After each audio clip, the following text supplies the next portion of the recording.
Good evening, everybody. That is 7 o'clock.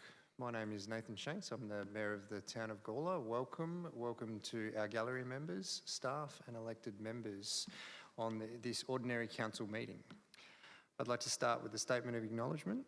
We would like to acknowledge this land that we meet on today is the traditional lands for the Kaurna people and that we respect their spiritual relationships with their country.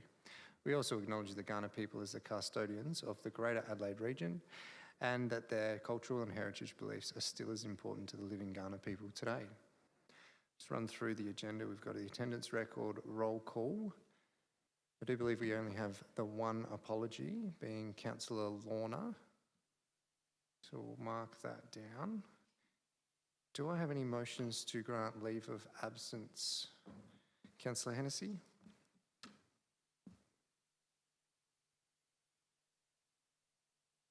Thank you. Yes, I'd like to apply, please, for leave of absence from June the 19th to July the 15th. Thank you, inclusive. Thank you very much. You're happy to second that, Councillor Davies? I'm going to put that motion. All those in favour? That is carried unanimously. Thank you, Councillor Hennessy. Any other motions to grant leave of absence, members? There being none. We have no non-attendance. Just moving through to public open forum. We have Mark Forgy on the mic first up.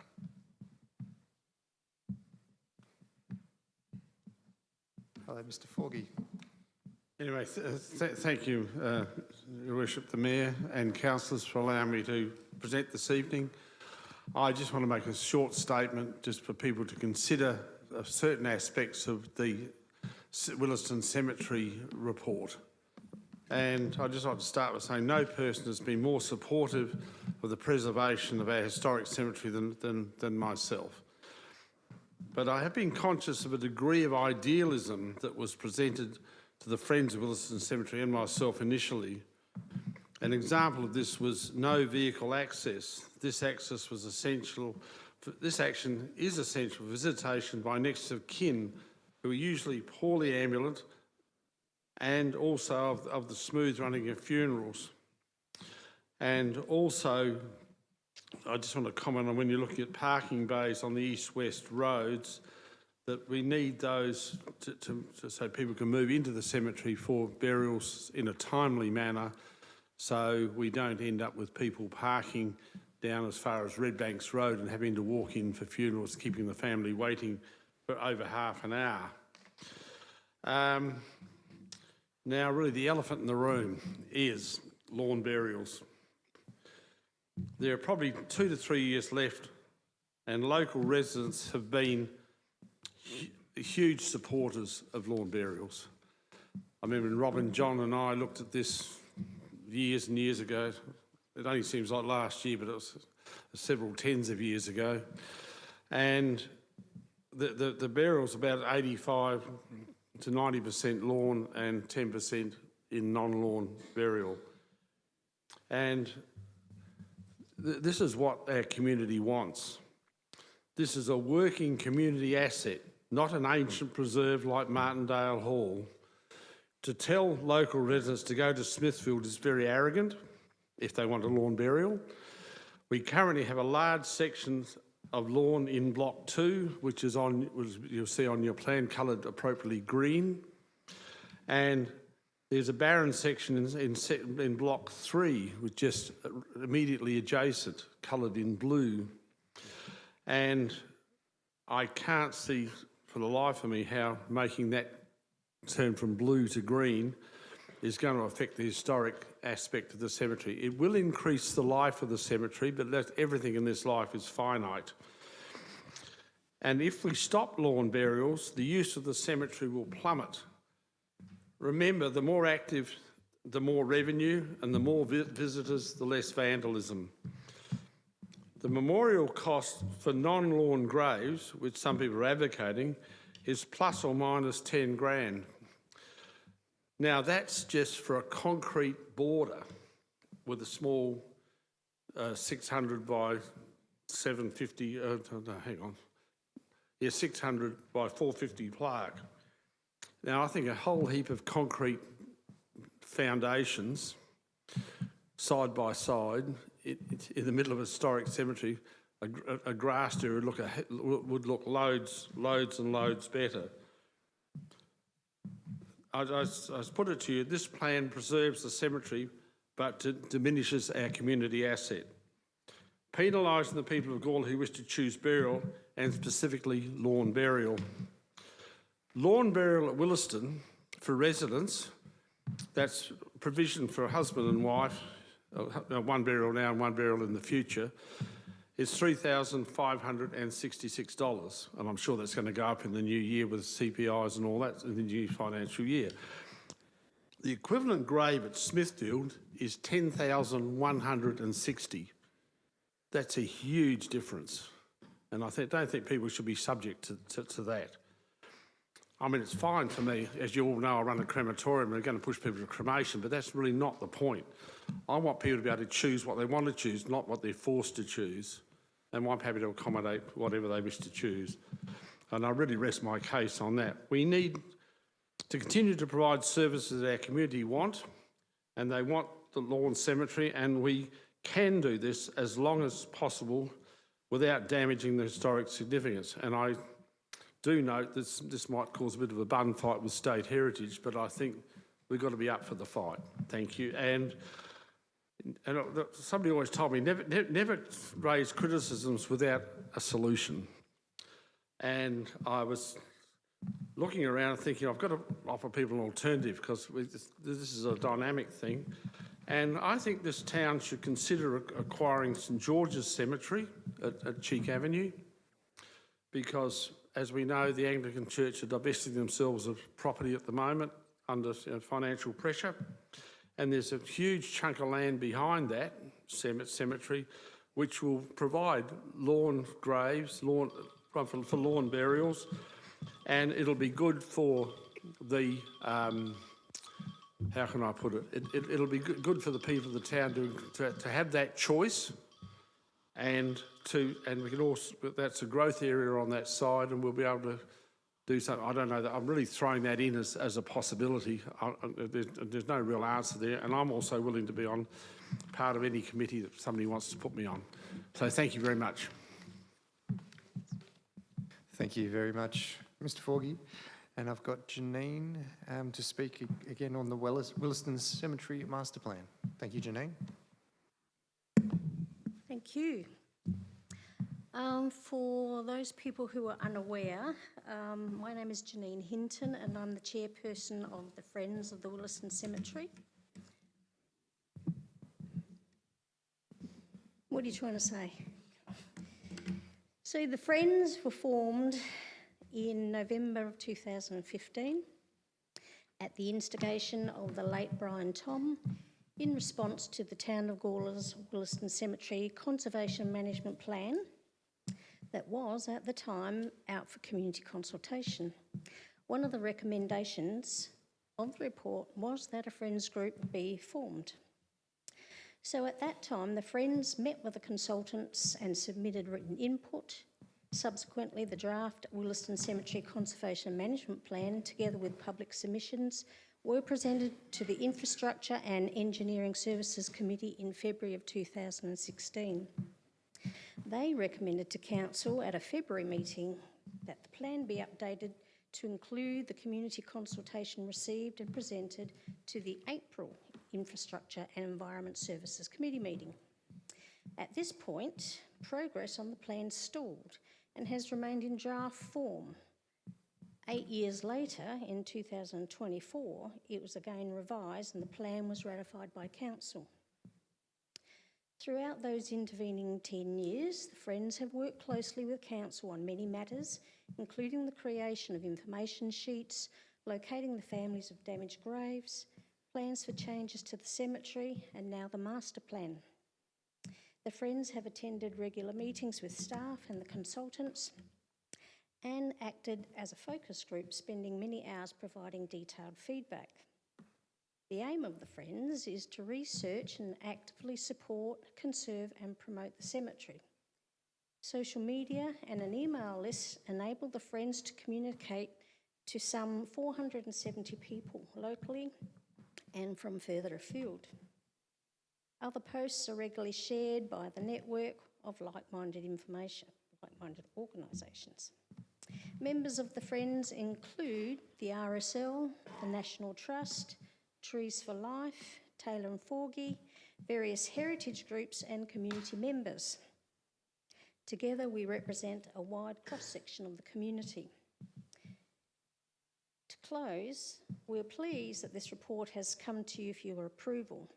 While we don't necessarily agree with a few of the officers' interpretations of our feedback, we look forward to the master plan being released for community consultation so that we can test the assumption it's made.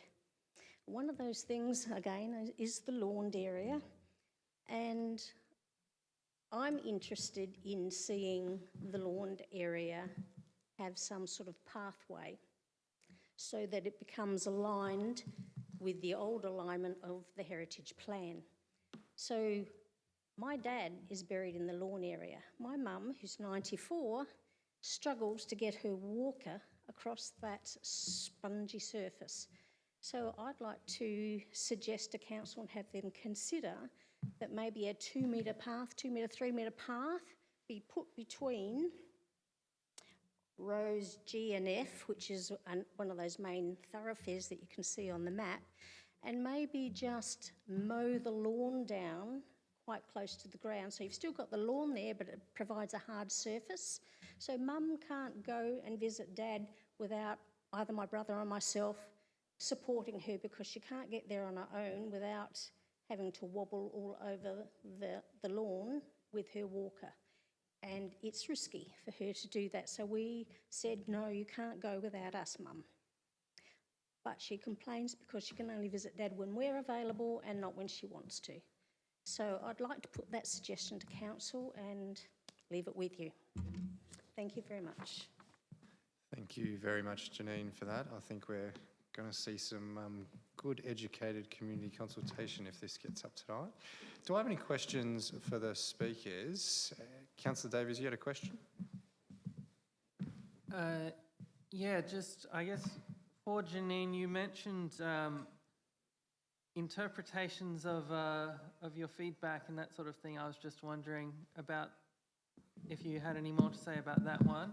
And also, just wondering for Mr. Forgie, in general, are you happy with the master plan outside of those concerns? I think it's probably overdone. It's like trying to fix something that ain't broke, fix it. And it's that's my basic feeling. And I just concur with my previous speaker that's tighter mowing in the centre part of the lawn section will facilitate should facilitate the access to the graves. But I didn't quite comprehend what your first question. Sorry. I think that was actually for Janine, Mr. Forgie. Oh, right. Councillor Davies asked Janine if you could elaborate a little bit on some of the feedback that was given at the time but might not have landed the way you might have been expecting. Is that correct, Councillor Davies? Yeah. Yep. Yeah, we had very few issues with it. The lawn was one of them.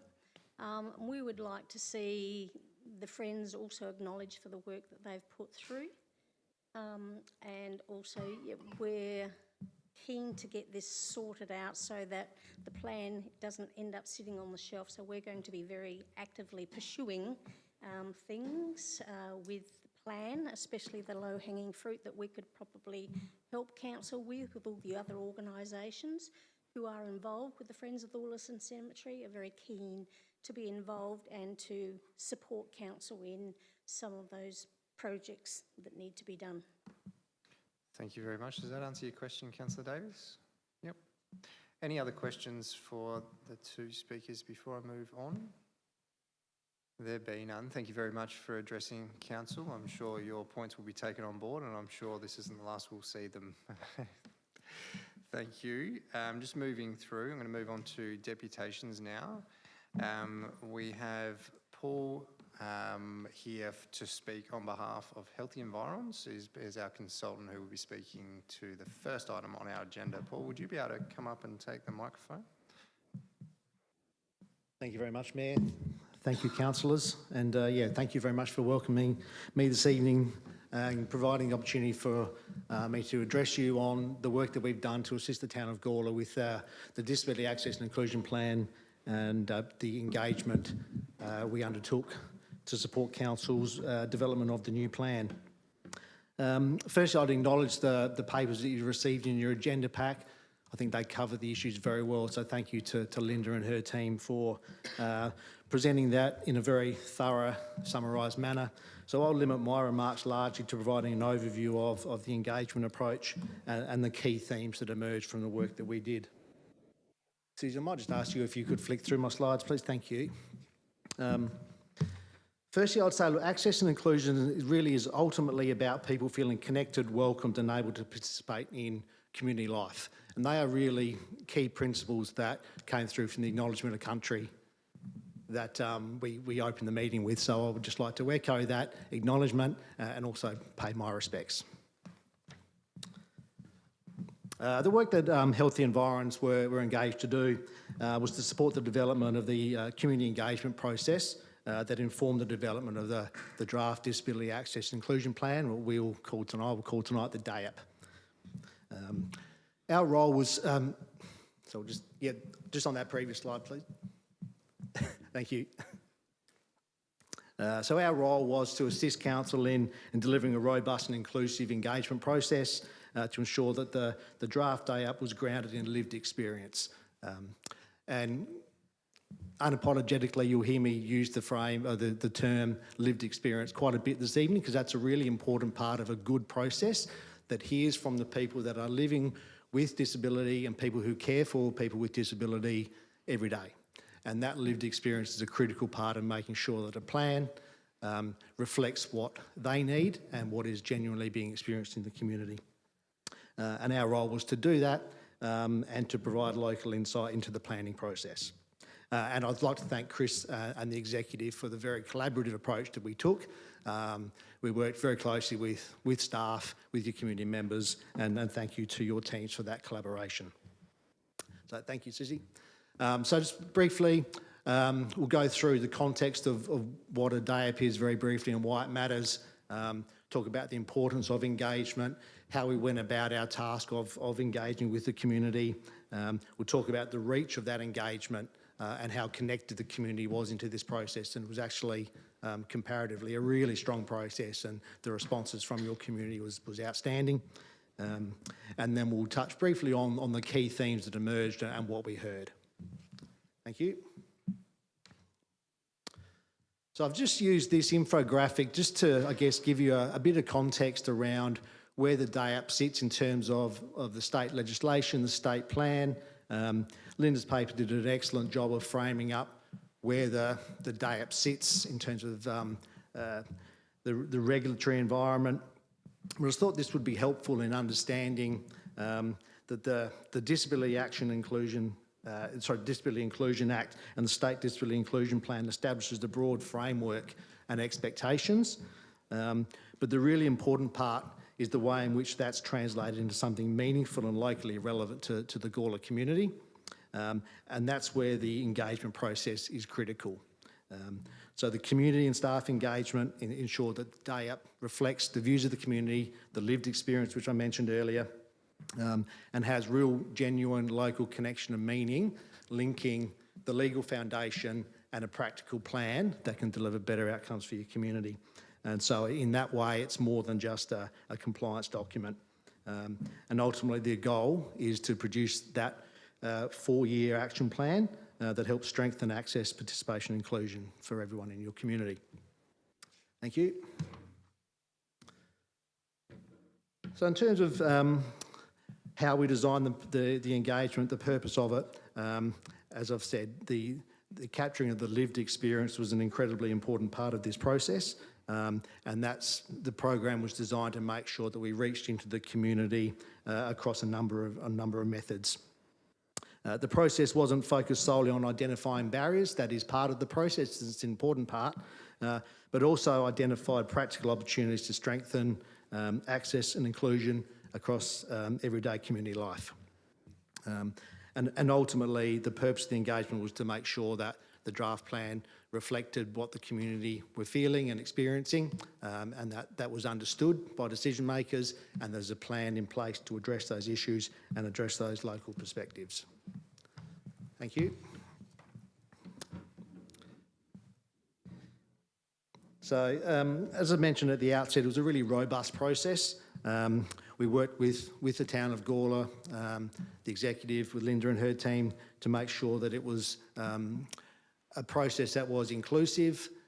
We used a number of different engagement methods to maximise involvement of the council members, yourselves, staff, community members, and service providers, particularly around some of the disability support groups that provide services into this community. The agenda papers that you have, paper 9.1 and the attachments that go with it, gives you a good range of detail around all the various face-to-face activities that occurred during December and March. I won't go through those other than just to summarise and say we've met with council members at the start of the process back in December. We met with the youth committee. We had 3 staff workshops with over 40 staff attending, including Chris and a number of his executives. So the engagement there was strong.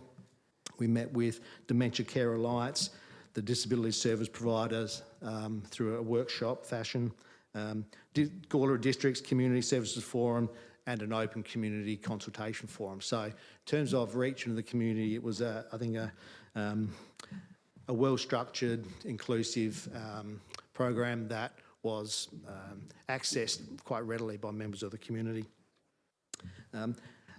We tailored the engagement activities to make sure that it was appropriate to each audience, but the themes and the way in which we facilitated it and the information we drew out was pretty consistent across all, which was to make sure that people could express what access and inclusion means for them, how they experience that on a daily basis, what they see as existing strengths of what's being done well in their community, what they see for themselves or others in terms of barriers to participation, and their priorities around what can be improved to make those issues easier to navigate on a daily basis.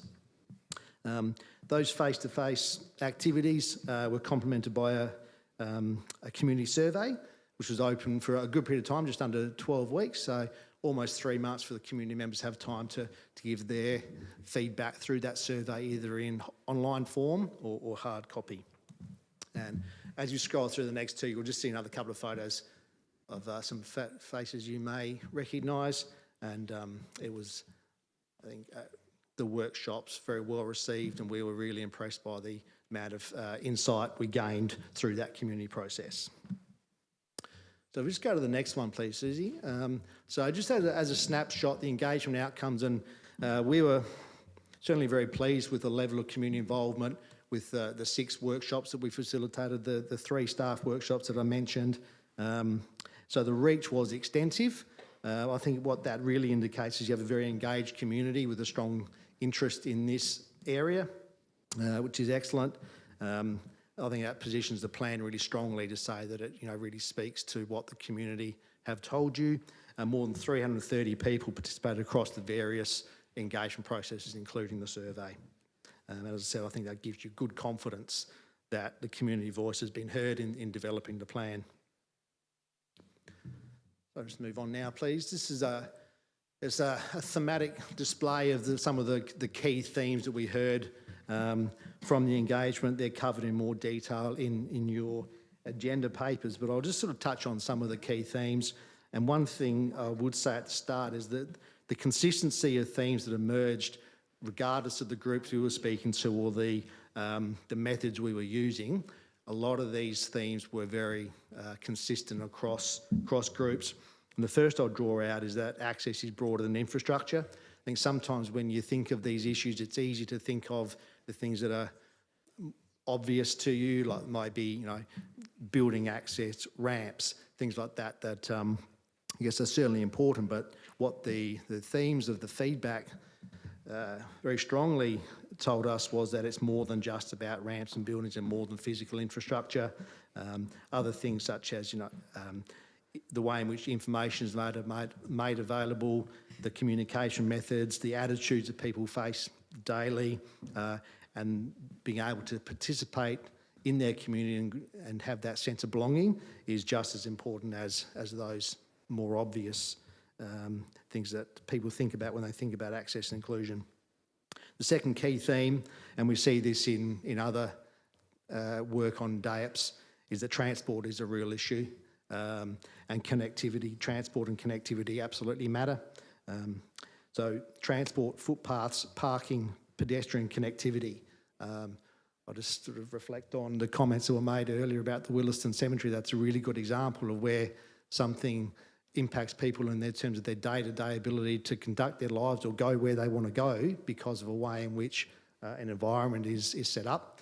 And people that may look at that without having that access lens and inclusion lens may look at a beautiful green space, whereas others look at that and just see a barrier to them being able to physically move across a landscape. So that came through very strongly. And yeah, so in terms of transport and connectivity, what we heard was that people are describing that as really impacting their ability to participate in community life in the way in which they would like to. Communication accessibility is critical. So again, one of the less obvious things, but what we heard very strongly is consistency, accessibility, communication, various formats to cater for individual needs, whether that be easy read or just the way in which a website is set up for accessibility. So your communication channels are critical to being able to communicate in an accessible way with your community. Co-design and lived experience must be embedded in your systems, and that's what we heard. People want to be involved in decision making early on. They'd like to see access and inclusion considered early in planning and decision making, not being retrofitted later, and that there was a strong sense of people wanting to have their perspectives sought out and being asked for opinions through that process, and having that embedded into your planning systems is really important. And that everyday accessibility is important. The feedback drew out the distinction between sort of one-off big things around accessibility initiatives versus just the day-to-day practical examples where it impacts their ability to participate. There was acknowledgement that resources are finite, funding and resourcing constraints must be acknowledged, but that access inclusion, as I said, is linked back to having that front of mind early in your decision-making processes, having regard for the resources that you have available to you, but also the importance of a staged and prioritised approach to implementation. So can't do everything that's going to be in the plan, but how do you go around prioritising and planning that for delivery over the course of the 4-year plan. Importantly, also calling out the strengths. There was a lot of really positive feedback in terms of what the town of Gawler are doing well, improvements that have been noted, and particular things that have been called out as being done well in terms of accessibility around the civic centre, your libraries, home assist program, and the inclusive playground upgrades, which people have noticed and are thankful for.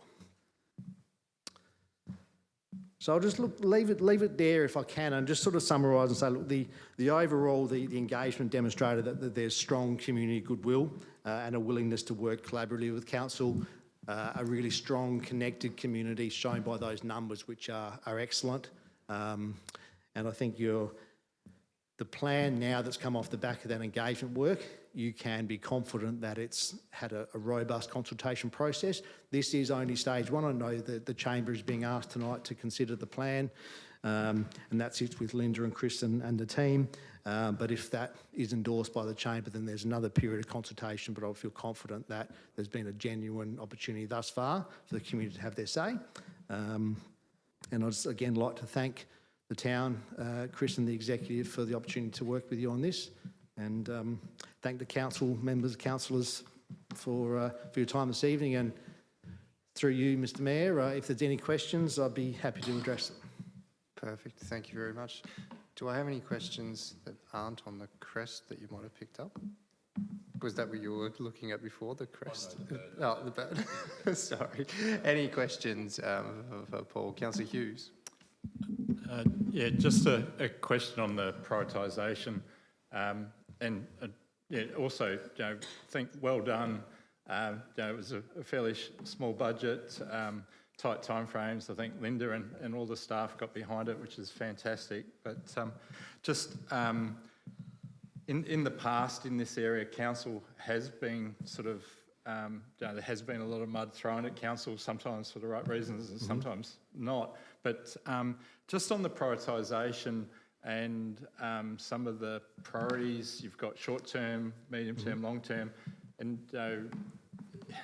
with easy English, 44% of the population now actually has a problem with English language, and it's an inclusion sort of plan. I just don't think that the priorities or the actions just need to be a lot sharper and prioritised in a way that's just a bit clearer and probably puts council to a bit more accountability as well. Can some comments on that background, please? Let me just, if I can, without wanting to handball, we've been engaged to do the engagement report which informed the development of the plan. I think that the town have taken it up from that point and developed up the actual draft date, which I think they've done an excellent job of. But I'm happy to speak to the engagement report and the themes that came out of it, but if there's perhaps the authors of the plan, maybe When we get to the item, Councillor Hughes, more than happy to take questions that we might filter through to staff. So just a question then on the engagement side of things. Did you go through a prioritisation process? Yes, we did. Yes. Yep. So there's the priorities really have. We went through a process in the workshops where those involved went through a listing out issues and then prioritising it, and that's so from a community engagement. Their views informed our work in terms of what they think is important. That was in our report. That was then summarised into what I presented tonight in terms of some of those issues around access, pedestrian walkways, footpaths. So we had, in the engagement report itself, there's a table at the back of that which shows the priorities, and that's has been worked up into the themes that have been summarised in my presentation. Thank you very much. Any other questions? The Deputy Mayor? Thank you, Mayor.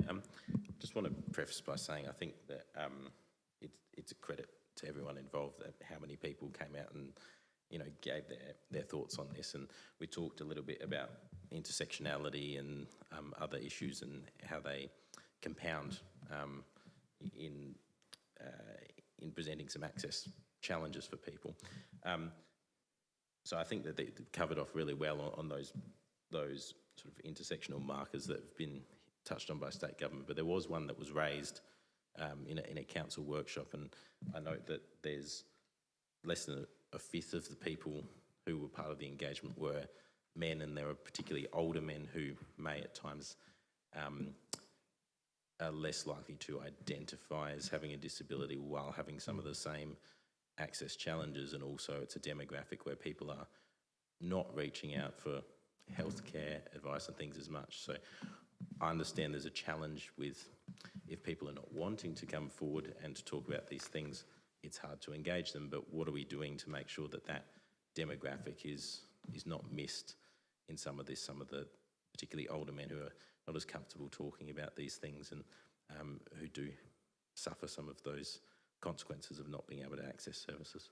Yeah, no, your point is well made, and they're not identified as an intersectional group or particular priority group from the state plan point of view, but I guess it's certainly is not a plan that excludes them either, so probably it's not necessarily highlighting them as a priority group, and perhaps not any specific strategies around that, but I think the plan in its forming probably would cover off the needs of that group, if not specifically in a general sense. Thank you. I just had a question, if I could. Sure. What is your ideal outcome with our community? I mean, say this gets up tonight, the ideal outcome that you could see coming through the community engagement. You've obviously spent, you and Linda and the team have spent a lot of time engaging with the 330 people that have fed into the plan, and now we're going to go out for community consultation. What is your ideal outcome for that? I think you're in a very good place already. I think the engagement's been strong. I think another period of consultation, you need to make sure that that feedback is listened to as carefully as the initial lot of feedback. And then I think it has to be done then in a way that the community can see themselves in the plan. So the plan, the way in which it's structured, because it needs to align with the domain under the state plan, can be, I guess, bureaucratic somewhat, a little bit deep in detail. I think there's an opportunity to convert that into, or translate it into a way that can really connect with the community. So I think there's probably a comms element of that as much as anything. The state plan alignment with that's important. It needs to look a certain way because that'll get through the Department of Human Services requirements. But I think making sure that the community can see it and understand it, I think that's for me, that's an ideal, rather than it being a compliance document that ticks the box, we've got a 4-year plan, DHS are happy. I think in a way that you might have visually represented in your community spaces, that people can see themselves in that plan, and the feedback I gave, I can see where that connects. So for those listening in, if you were to say, tell me what you think of, what would that be? Sorry, I missed that. Sorry, man. For those that might be listening in, if you were to say, look, have a look at the work we've done, tell me what you think about, what would that be? Sorry to put you on the spot here. No, that's all right. I was trying to... So here's your question. From the feedback we've been given, how do people see themselves in the plan? Yeah, absolutely. So we're going to, if this is successful tonight, it'll go out for community consultation, and what we're trying to do there is engage with our community of what they see in the plan, where they might see some gaps, but if we were to point them in the right direction and say, when you're looking at it, what do you like about this? Where do you think we're missing on that? Yeah, that's a good question. It's fine, you don't have to answer. That's all good. I'm just trying to think that's probably the way in which you ask the question in terms of the way you want the feedback. And I haven't seen what the comms plan is for getting that out, but it's probably around addressing the points we went back to was, what does access inclusion mean to you? What would be your priority actions for change? What would impact your life positively, and what would you see as the priority improvements needed? Yeah, so if we nailed the themes, so to speak. No, perfect. Thank you very much for that. Was there any other questions, Councillor Davies? Yeah, just following on from the Deputy Mayor's comments about the there is the notable gender gap in the responses of 4 women for every man responding. Is that something that you've come across in other? Is that just a It's general? fairly typical in this area, typical? absolutely. Yep. Yeah, and the age profile is also fairly typical. In fact, it probably speaks positively to the youth in your community that there's a higher proportion of younger respondents that we've seen in others. I'm doing a similar project for a neighbouring council, and it's predominantly in the sort of plus 70 year age bracket that are responding, and predominantly female, so that's not an unexpected outcome. Thank you. Perfect. Thank you so much for that. Any other further questions before I move on? Thank you very much, Paul. Thank you very much. Appreciate you coming. Okay, moving through.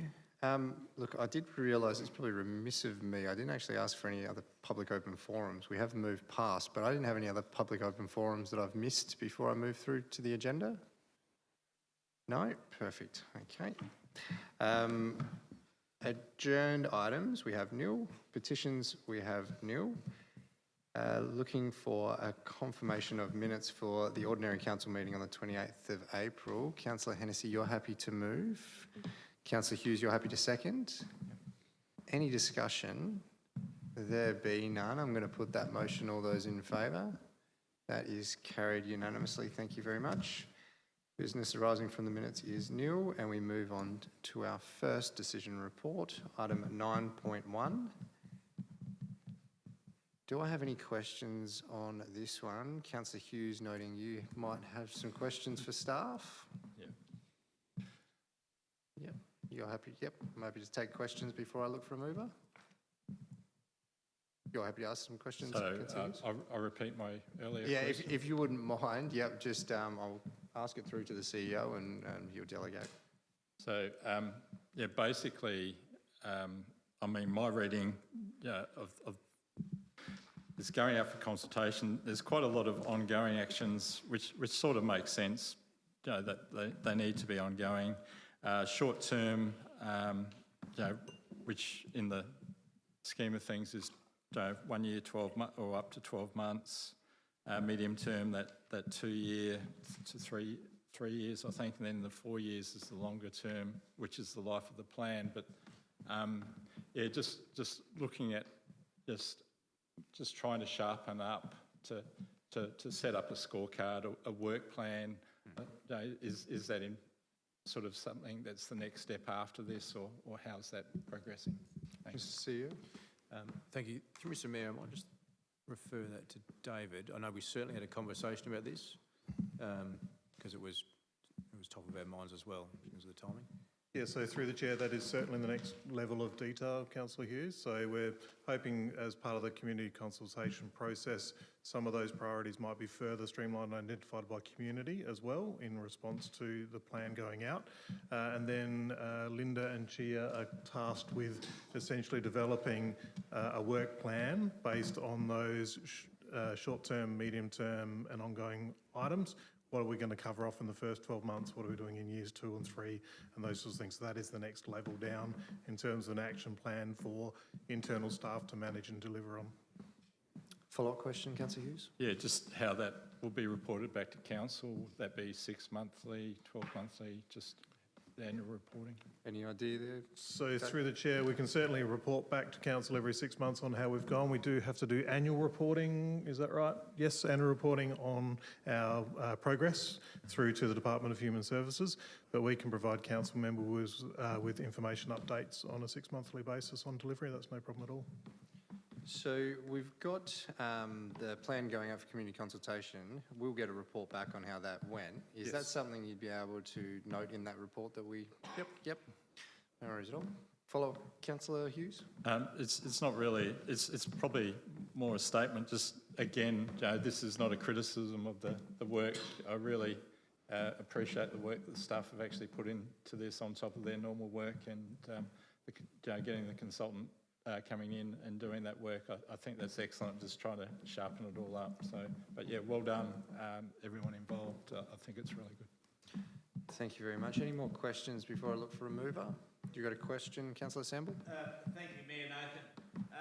I'm not sure, I've been through this, and I know I've gone on about it over the years, about in our community, we know the traffic is out of control, and we have, and by this great report, thank you, Linda, is the areas, and the one in particular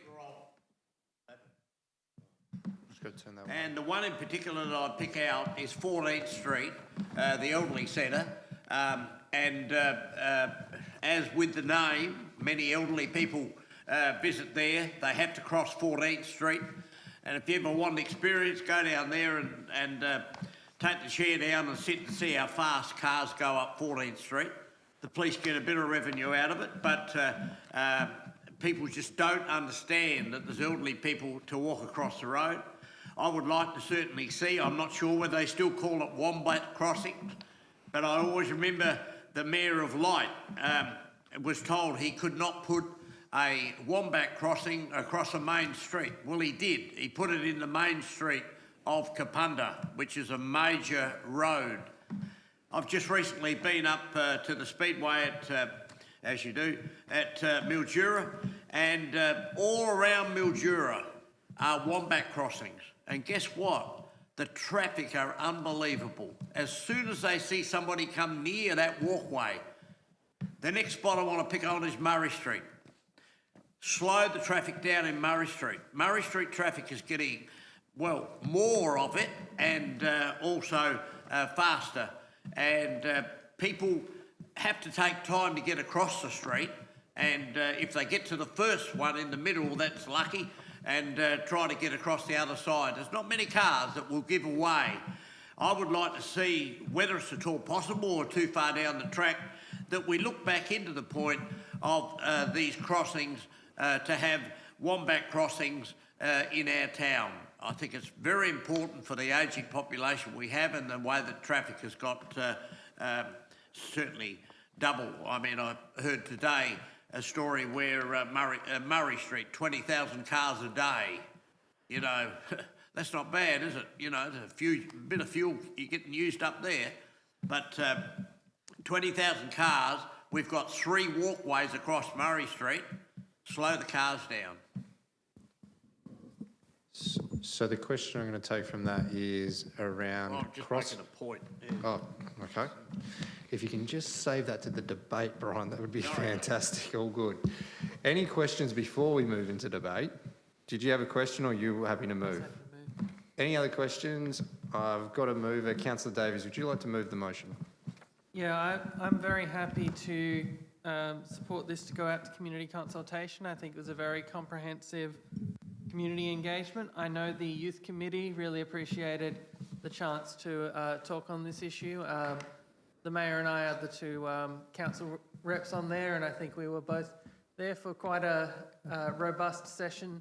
And what's interesting is to see just how much of that is the same across demographics, because the youth whose issues aren't necessarily the same as the elderly, nonetheless have a lot of the same priorities in transport, for example, which is another thing that we actually, the mayor and I, as the youth council representatives and some youth from the committee, met with our local MP to discuss the bus service issues in our town, and the fact that, for example, newer developments like Springwood just simply never got a bus route.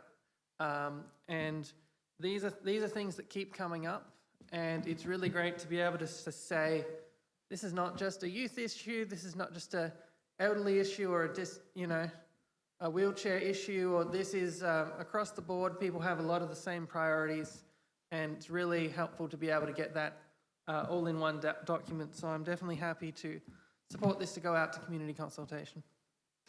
Thank you, Councillor Davies. You're happy to second Councillor Hennessy? Yeah, I am, and I echo the words of my colleague. I also thank staff for the excellent job they've done, and I'm really impressed that we are now getting reports where first stage community engagement has occurred.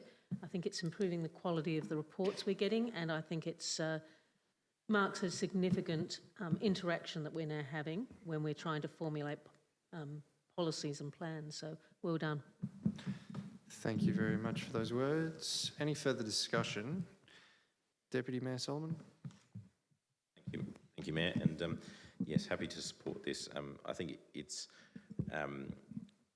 certainly a good step forward, and I'm looking forward to putting this out for community consultation. I remember the last time that we did a disability inclusion plan. I think I was on the YAC at the time, actually, and it was not quite as robust a process as this. So really great job to staff and the consultants and all of the community groups and service providers who have been involved in making this quite a robust process. I talk often about some of those missing links and connections. Actually, I'll start by saying that this is such a hard plan to draft because it is so broad. It is such a broad topic and it touches so many aspects of people's lives. And often we just focus on the physical as well, but there's elements of this which are about participation in community life beyond that physical infrastructure. But it touches so many parts of what we do as a council. It's really one of those foundational documents that underpins so many of the policies and initiatives that we undertake as a council.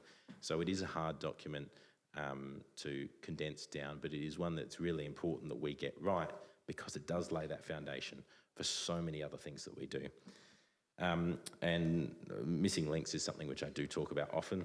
It's all well and good to have best, most accessible train platform, but if you don't have a footpath that gets you there and you have to cross a paddock to get to the train station, it is completely useless. So those missing links, having a really targeted scheme to identify them is incredibly important. We've got, you know, and that was mentioned earlier, the involvement that young people had in this. It is a real credit, I think, to the Youth Advisory Committee, to the staff who have gone out and actively engaged and helped co-design this with people, that we do have that level of engagement. One of the reasons I did mention older men earlier as well, I do have concerns where any consultation that we do is clearly missing a demographic which is affected. And so it is a concern I do have, but I understand why it's hard to engage some people in that demographic. But also, it's not just because I'm saying that, you know, that older men should be included too for the sake of it. We need to understand the complexity of that, and often the women in their lives who are unpaid carers as well, who bear some of the burden of there not being services and accommodations made for those people. So while I do have that slight reservation, I understand why perhaps it's harder to reach that demographic. And I think that on the whole, comparatively, this has been an excellent process. So I'm happy to support this one moving forward, and really, really hoping that this comes back to us with some great feedback that makes it that important foundational document it has to be for so many of the services and initiatives that we deliver. Thank you, Deputy Mayor. Any further discussion? There be none. Councillor Davies, would you like to close the motion? No? You'd like me to put that? I'm going to put that motion. All those in favour? That is carried unanimously. Thank you very much, members. Moving on to item 9.2. Councillor Davies, you had a conflict you'd like to declare? Yeah, so I'm on the board of one of the community groups who applied, so I'm going to declare a conflict and leave the meeting. What kind of conflict, sorry? Oh, material. Material conflict, thank you.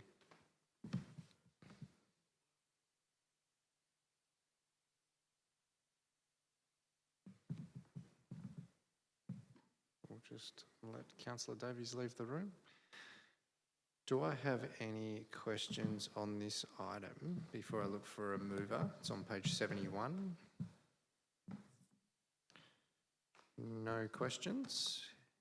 Right, I'll look for a mover. You happy to move, Deputy Mayor? Thank you. Thank you, Mayor. Yes, happy to move. And of course, thank you to Councillor Lorna and Councillor Davies, neither of whom are in the room at the moment, but did sit on that panel. And thank you to Linda for the staff support in that as well. I think we've had some really good submissions this time. This is something which has just grown and grown, and I think the $1,500 the increased threshold, the $1,500 threshold, is working well, but it also, we have seen a huge increase in the number of people who are making applications to this. And I couldn't go past it without acknowledging that last week was, of course, National Volunteers Week. And I think it's worth mentioning because so many of the projects and initiatives which we're about to give grants to are only possible because of the hours of work that are put in by so many volunteers in our community. And it's because of that strong volunteer base that we have that we're able to contribute in this way as a council. So without them, we really wouldn't be able to. And to list some of the areas that these stretch across, we've got a huge diversity in the grants. We've got visual arts, performing arts, sport, learning to drive. We've got a games club. We've got networking opportunities for people who are younger and older.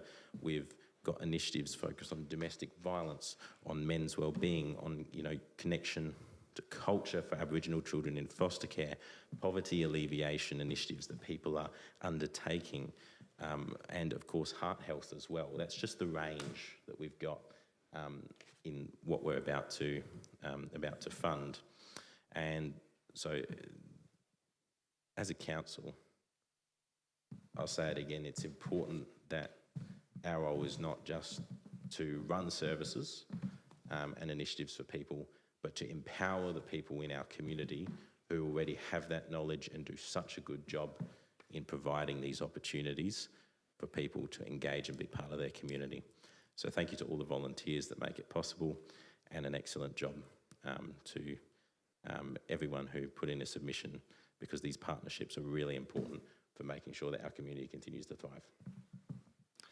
Thank you, Deputy Mayor, for those words. Do I have a seconder? You're happy to second Councillor Hughes? Yeah, I'd also acknowledge the Deputy Mayor's comments. It is a really important process. And I think the panel would have had a really difficult job. So I certainly think the criteria that actually goes out to applicants or the whole application process probably needs to be tightened up a bit, because we are getting a lot more people actually putting applications in, just to actually help and guide people putting applications in, to actually so they actually put some of the important information that they need to do, because my reading of the agenda papers is that I think some of the applicants probably undersold themselves as well. So yeah, it is a difficult balancing act. I have been in this process myself as part of the panel, and I think anything you can do to tighten up the guidelines and actually help the people actually encouraging the submissions, but also helping to get the most out of those submissions is really important to do as well. So yeah, thank everyone involved in the process. It's not an easy process, but to see so many applications and so wide an area, I think it really is really important as well. But yeah, I felt while I was reading the report for the people on the panel, it would have been a really tough job.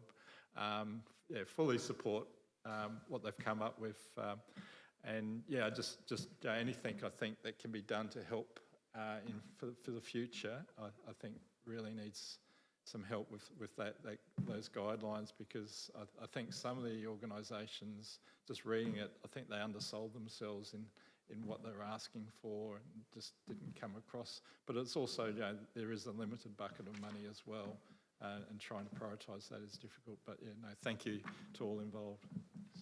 I think you will agree, Councillor Hughes, you remember years where this is actually undersubscribed and we have that money left over. Oversubscription is a really, really good thing, but yeah, absolutely, we probably do need to look at a policy review there. Thank you for those words. Any further discussion? There being none, are you happy for me to put that motion, Deputy Mayor? I'm going to put that motion. All those in favour? All those in favour, that is carried unanimously. Thank you very much. We might just call Councillor Davies back in.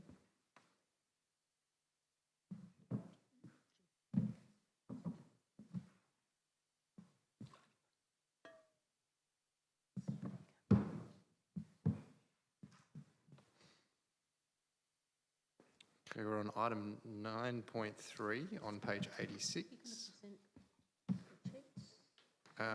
Do we have a presentation? No, I don't believe we... No? I'll take questions, as always. No, a very big body of work here. It's been a bit of a journey. Any questions before I look for a mover?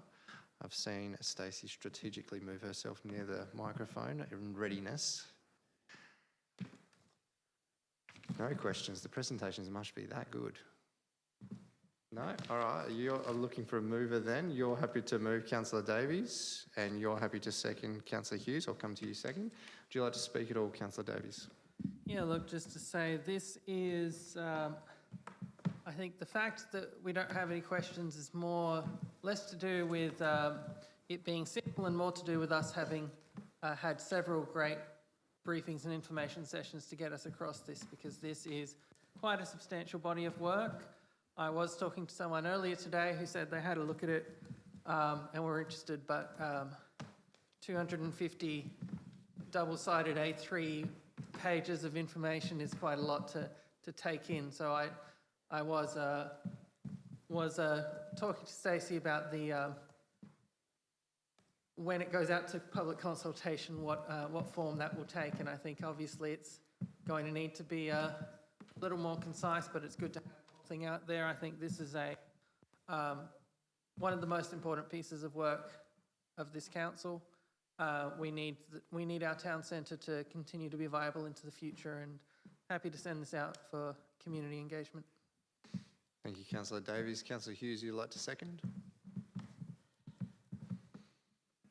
Yeah, that's right. Also, acknowledging that the 249 pages, it is a big document, but it is really comprehensive, and I think it really needs to be, because we are talking about our main street, and I think most of people who live in Gawler, especially even people that travel through Gawler, have an opinion, and I think this document covers a lot of those ideas and discussions and different things that have been thought of over the years as well. So, I mean, it doesn't cover everything. That would be thousands of pages, but it is really comprehensive. I think it's really important that we get this out for consultation as soon as possible and get some feedback as well. And I think that feedback will help drive the next steps importantly, but I think having that massive amount of work that's being done already will help the process as well. So it's quite comprehensive. Thank you, Councillor Hughes, and I also recall some fact sheets probably going out as well to help the information be a bit more digestible too. Councillor Hennessy. Yeah, thank you, Mayor. I echo the words. We've been, as elected members, in a fortunate position to have had many information briefings, which are recorded online for people who would like to go back. And I agree, it's a very complex document, but the detail is necessary. I think we've agreed that it type of sets us up in a very good position to take control and have more influence on what happens in our town centre area. My question was, though, perhaps through you, Mayor, is the timing of this consultation does overlap with a couple of other reports that we're releasing tonight. So perhaps we could have some detail as to what's happened with that. We normally try to stagger things, but we've got an unusual situation at the moment. Happy to provide some feedback there, Mr. CEO. Yeah, certainly, Mr. Mayor. I absolutely concur with your thoughts, Councillor Hennessy. It's not an ideal situation to have three fairly major bodies of work. However, given the fact that we're coming into a caretaker period, we felt it necessary to get these three bodies of work out. One, to acknowledge the significant amount of work that's been done by the council and the community on these pieces of work, but also acknowledging they are all terribly important and we don't want to lose momentum and perhaps delay the implementation or the action.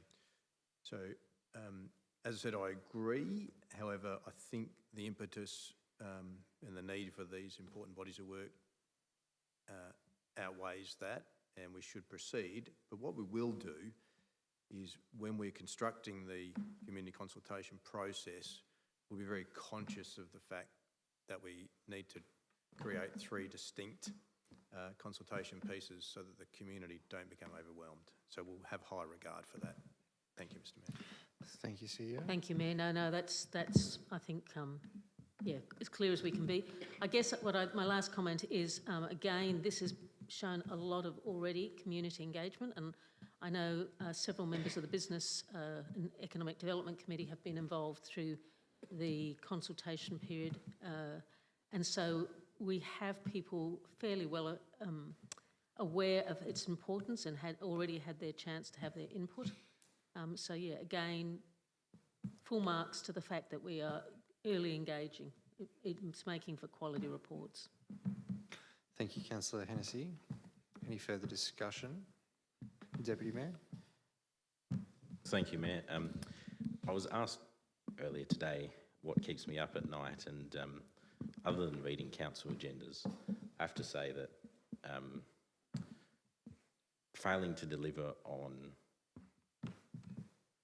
providing a vision of what our town looks like in the future is something that really does keep me up at night, because not only do we have an opportunity here to ensure that we keep moving forward as a town, but if we do nothing, we can lose so much of what is already great about our town as well. And like the GARP before, I think that this is a really important piece of work here. It's one that we really need to get right, and it's one that we need community licence for. We need people to be on board with this, and more so, we need it to be designed and driven by them. So, I'm really happy to see some of these things that people in our community have raised as being so important come together in this plan.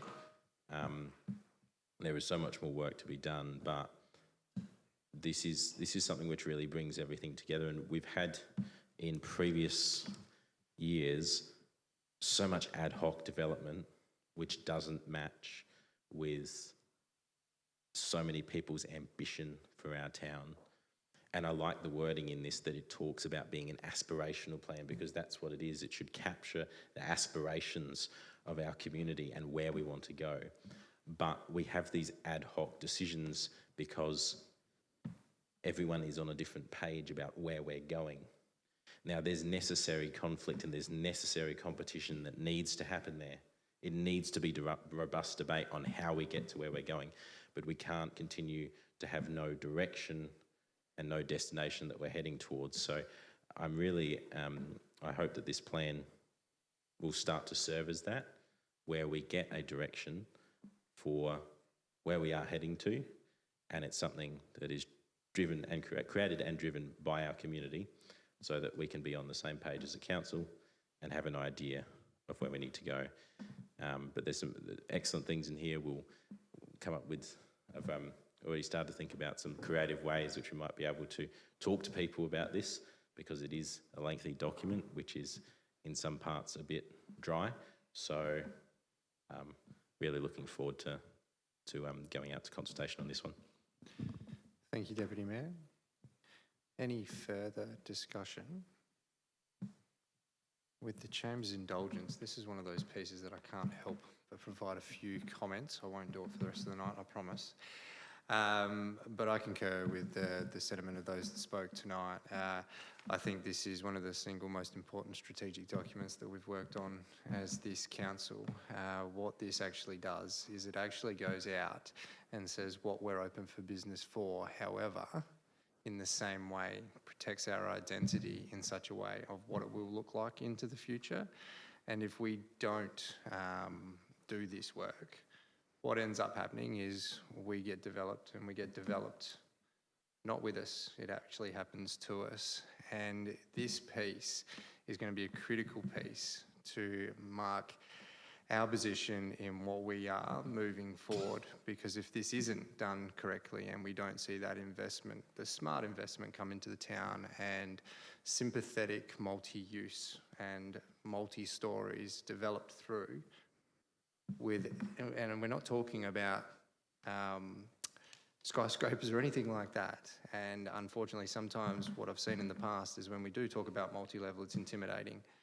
We've delicately worked through the communication piece on that, and how we can use our topography of High Street, the main road, Julian Terrace, all those key pieces in our town, and how they can be utilised more than they are right now, and position us to keep playing that heart of the regions, that brand that we know and we love here in Gawler. Because if we don't get it right, will purely just become another residential suburb that will be the tail end of Playford, and Gawler 2.0 will be delivered out at Roseworthy or Concordia, and they have the benefit of being designed for cars, not horse and cart. And I think the horse and cart mentality or brand is one of our biggest strengths, and we should capitalise on it, and we can capitalise on it, and this plan shows us how. So I'm really looking forward to showing what we're open for business for and what can happen, and not being stuck in that we don't want that. This is what we do want message coming through. So on that note, Councillor Davies, would you like to close the debate? You're happy for me to put that motion? I'm going to put that motion. All those in favour? That is carried unanimously. Thank you very much. Okay, moving through, we have a conflict of interest. Councillor Hennessy. Thank you, Mayor. I wish to declare a general conflict of interest in the next item due to my involvement with the Friends of Willaston Cemetery Group. And having considered the matter, I do not believe that the conflict is material or significant enough to prevent me from acting in the public interest. I will therefore remain in the meeting, participate in the debate and vote on the matter. Thank you, Councillor Hennessy. Did you have a point to make? Not a point, but thank you, Mr Mayor. Given the work Andrew's done on this project, if I can just ask Andrew just to make some introductory Yeah, no comments, worries. if that's okay. Andrew, would you be able to make some comments and then I'll take some questions? Through the chair. Thank you. Just a couple of things which I'll just put forward for the committee, for the council, just so that you're, I guess you have some broad context behind the work that's been done. I should start by saying that we respect and acknowledge the input received from the Friends as well as from Mark Forgie. As you know in the report, we talked, we had meetings both on the 10th of November, 9th of December, 13th of April and 11th of May. So I would probably calculate that's between 6 and 8 hours of focus group sessions. Some of them are fairly intense. And I guess if you include all the hours that Friends and probably Mark as well spent separately reading up on things prior, we got a submission, I think, from Friends of about 7 pages, which I think we agreed on about 95% of. There was just probably 5% where there were some alternative perspectives when it came to irrigation. So I think that should be said. But one of the things which needs to be acknowledged with the master plan is it is about vision and managed investment. If you go back to the Cultural Heritage Management Plan, it identified various problems or challenges that existed at the cemetery. This included access arrangements and people parking in the cemetery and in some cases impacting funeral plots because of the lack of structured parking on site. Unsightly conditions where you had dump bins or spoil bins right next to entrances. We had landscape, fairly significant environmental landscape, which was degrading over time for a range of reasons to do with management.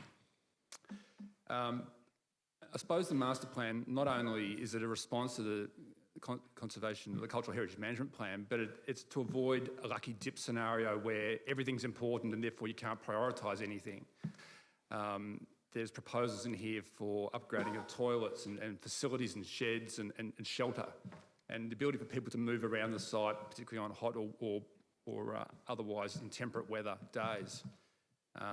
It also acknowledges that we need to be able to deal with the requirements of practitioners such as Mark, who run ceremonies in there. So the proposal was to have managed access down the central spine with a key to provide access through with bollard control, but for the public to have 24/7 access via Cemetery Road. So we have tried to listen and to acknowledge the issues that have been put forward.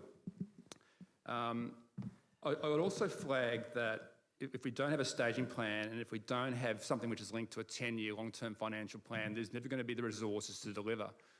One of the aspects which will be in the final version, which you don't have before you, is more detailed costings on each of the stages. So that is something which is currently missing, but that will be shared as part of the community engagement. So I just thought I'd mention that.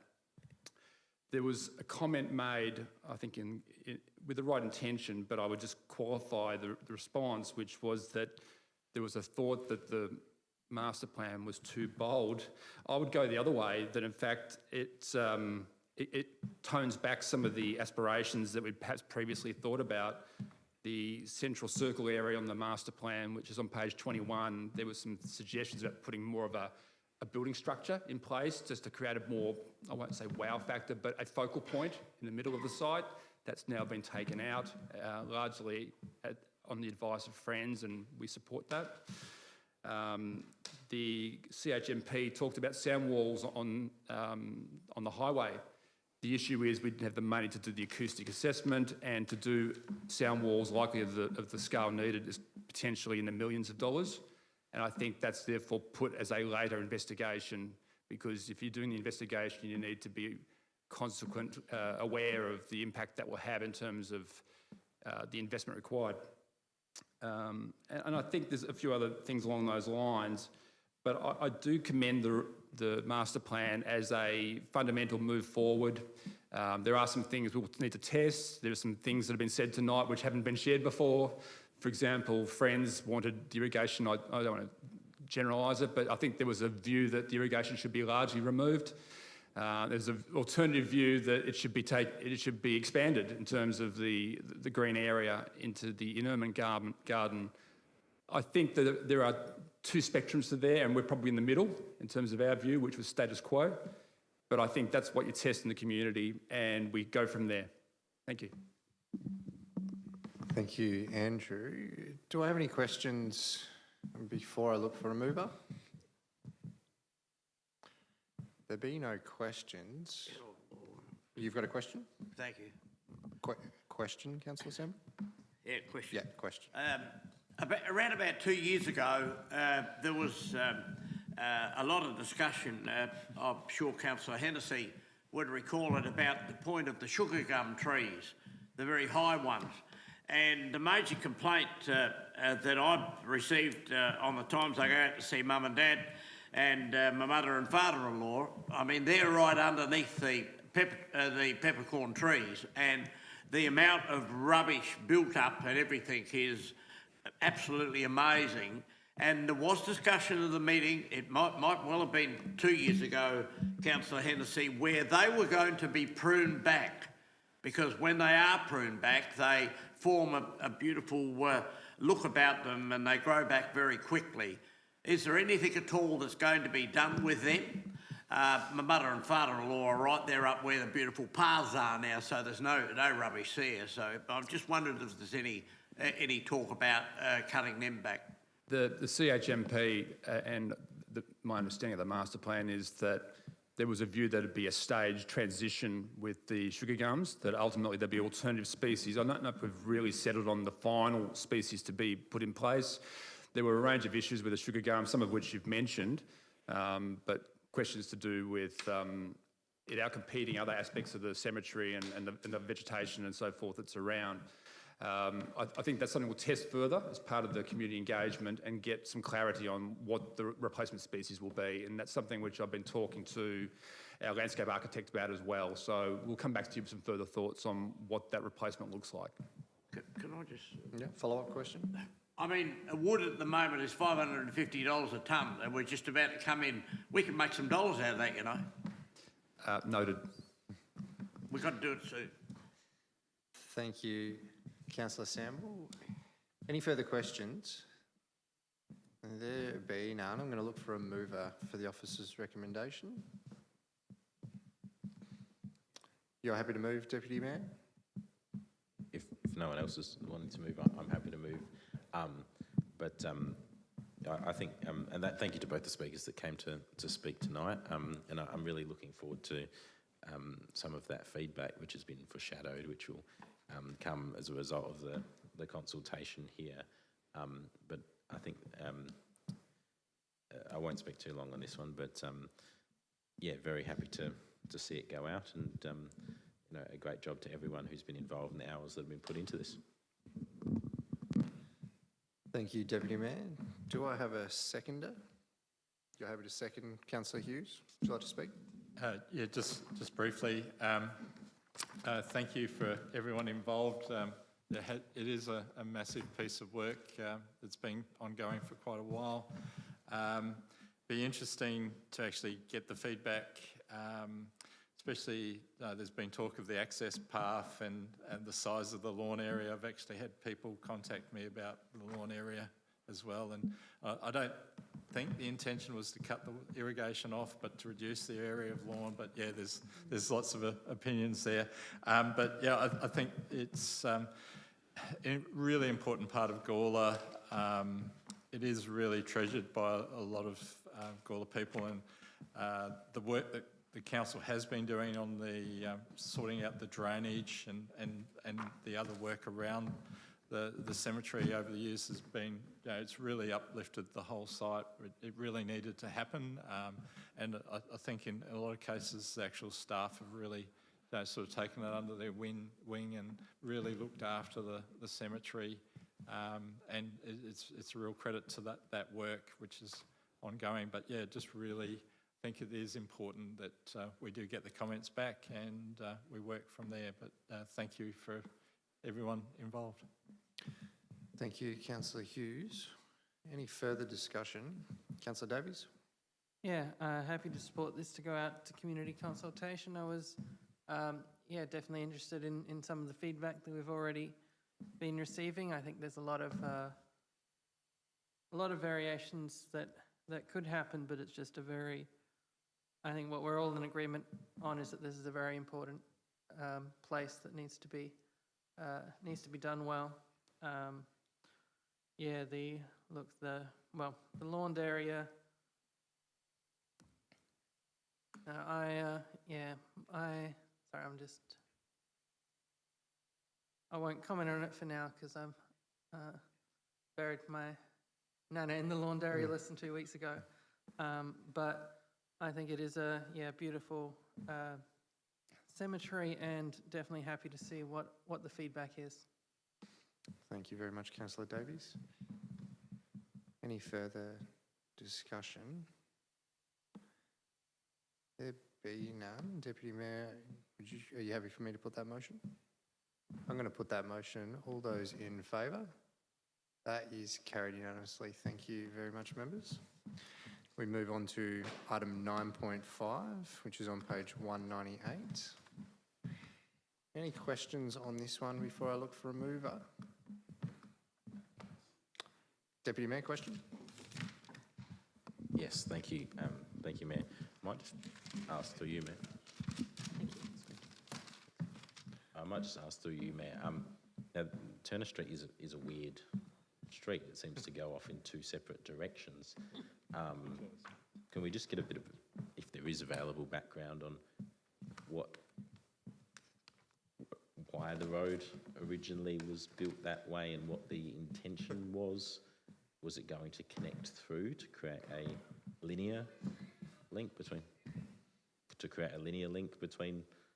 Rideau, Mackinlay and Carlton Road? Can we get any context on the question there, Mr. CEO? Or context of the road history? I don't have a definitive answer, but I'll try and describe the topography just for the benefit of the room. The picture that's on page 199, where it shows the red box, if you go, I think it's north from there, it's an exceptionally steep drop off, and then goes down to a kind of I'll describe it as a valley, and then there's a not quite as steep, a more gentle slope coming out of the valley, the other side. It would appear that someone maybe have surveyed this from a distance, without understanding the topography when they were laying out the roads. I don't know the history of whether that site had some material moved in the past that may have exacerbated the topography near the site in question. What has become clear, I took the opportunity to personally have a look at this one. In my humble opinion, I don't think it is ever possible to construct a roadway to run through.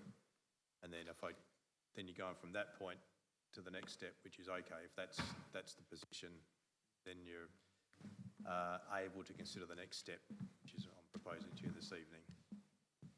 Yeah, I must admit, I always thought it was a driveway, so that makes and I only know it exists because of the complaints I get about people parking on the corner of Rideau from residents, but yeah, no, I thought it was a private road. Thank you. Thank you, Deputy Mayor. Any further questions about this one? There being none, I'm looking for a mover for the officer's recommendation. You're happy to move that way, Councillor Hughes. Would you like to speak at all?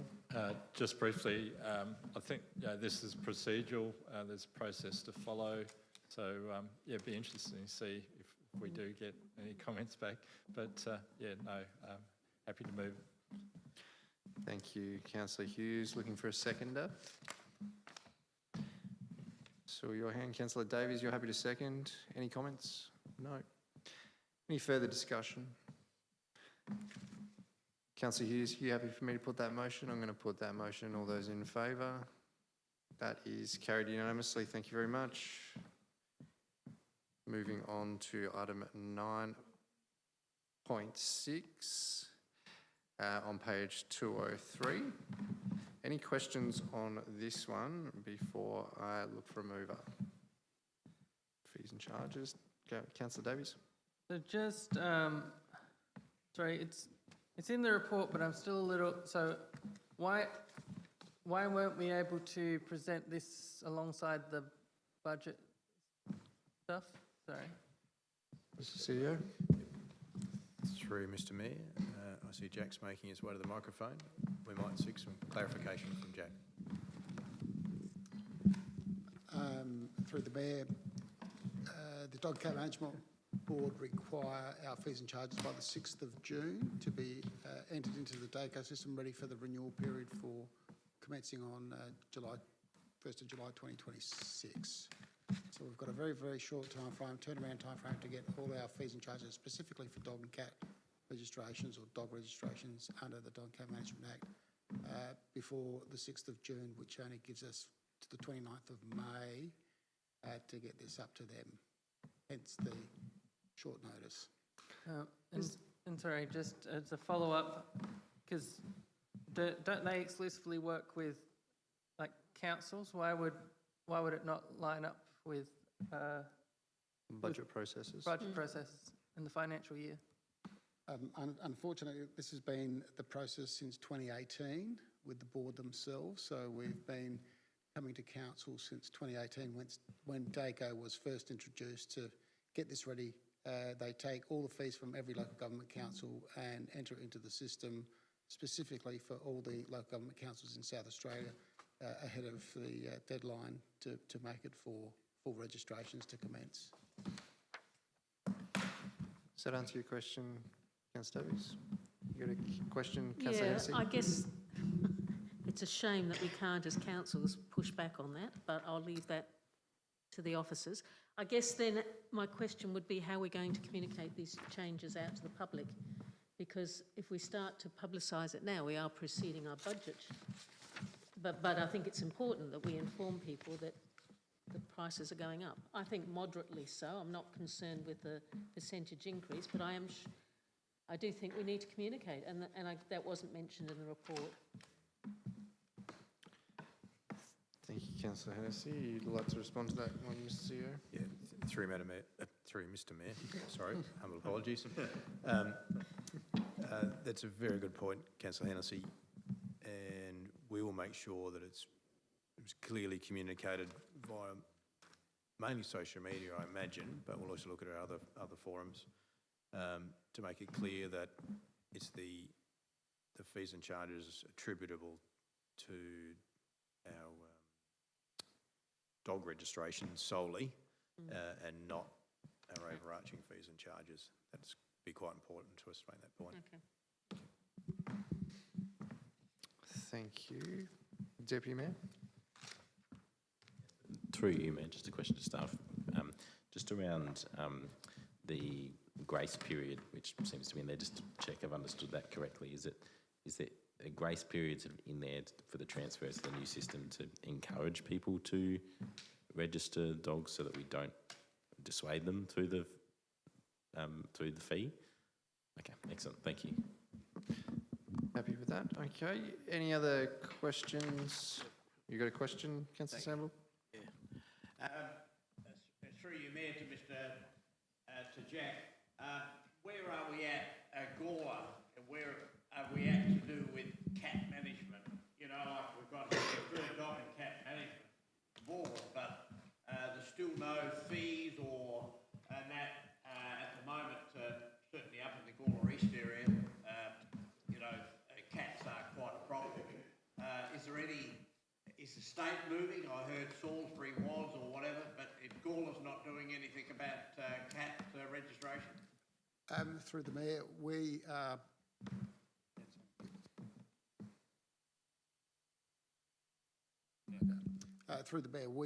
waiting for the statewide cat management strategy that the Department of Environment and Water has produced to help decide which way we go in this space. We are anticipating amendments to the Act.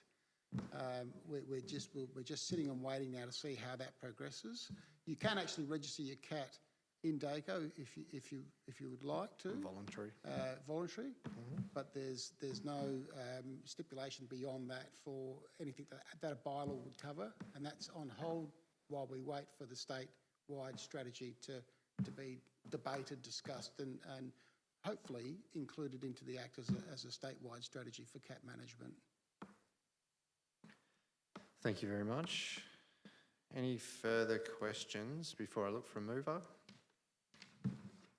There be none, I'll look for a mover now for the officer's recommendation.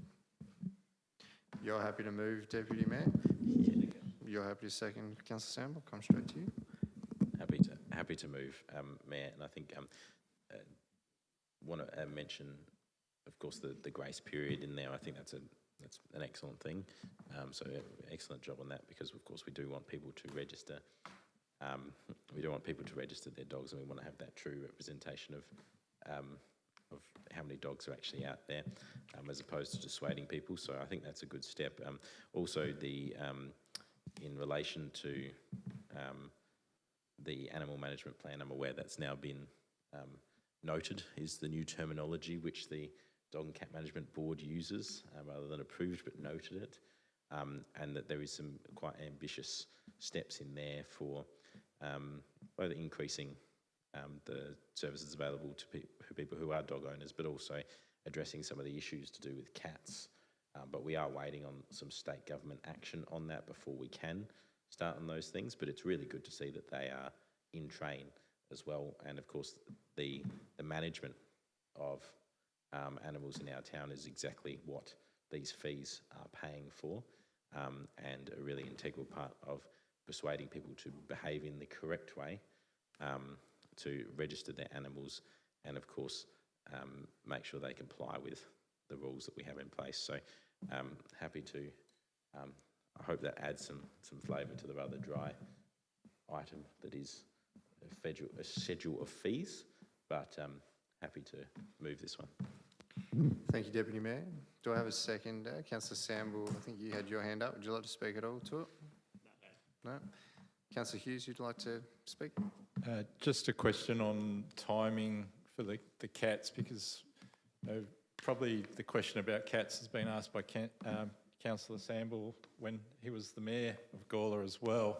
So, it's been going on for 15, 16 years. Do you have a time frame? Because it's sort of been going around in circles for a long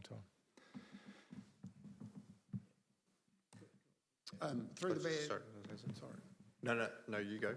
Through the Mayor, the statewide cat management strategy was formulated about mid-2025. So we're still working with the department to see what direction that takes. We had previously presented a draft cat bylaw to this council. It made it through to the Legislative Review Committee at Parliament. It did come back to council, and the decision was made to hold off, because at the same time we were advised that there would be amendments to the Act, and the Act would be, I suppose, amended to reflect the outcomes of that cat management strategy. So at this stage, we're just waiting to see what happens at that state government level. In terms of time frame, we're not exactly sure, but we are lobbying, and we lobby quite strongly through the LGA from a number of councils' perspectives in this space. Certainly on the Garrock agenda, actually, as well. Thank you for that question. Any further discussion on this item? There be none. Councillor Samble, you're all good? Yep. Deputy Mayor, are you happy for me to put that motion? I'm going to put that motion. All those in favour? That is carried unanimously. Thank you very much. We're moving on to item 9.7 on page 207. I might just hand over to the CEO quickly to say a few words on the third budget. Well, that's our second to last for the financial year. Thank you, Mr. Mayor. My comments probably will largely be attributable to 9.7 and 9.8, given the timing of the monthly report. In broad terms, you'll note that our surplus is slightly increasing to 296,000. Still what I'd call a slim surplus, but it is a surplus, and it's maintaining essentially what we started the budget with.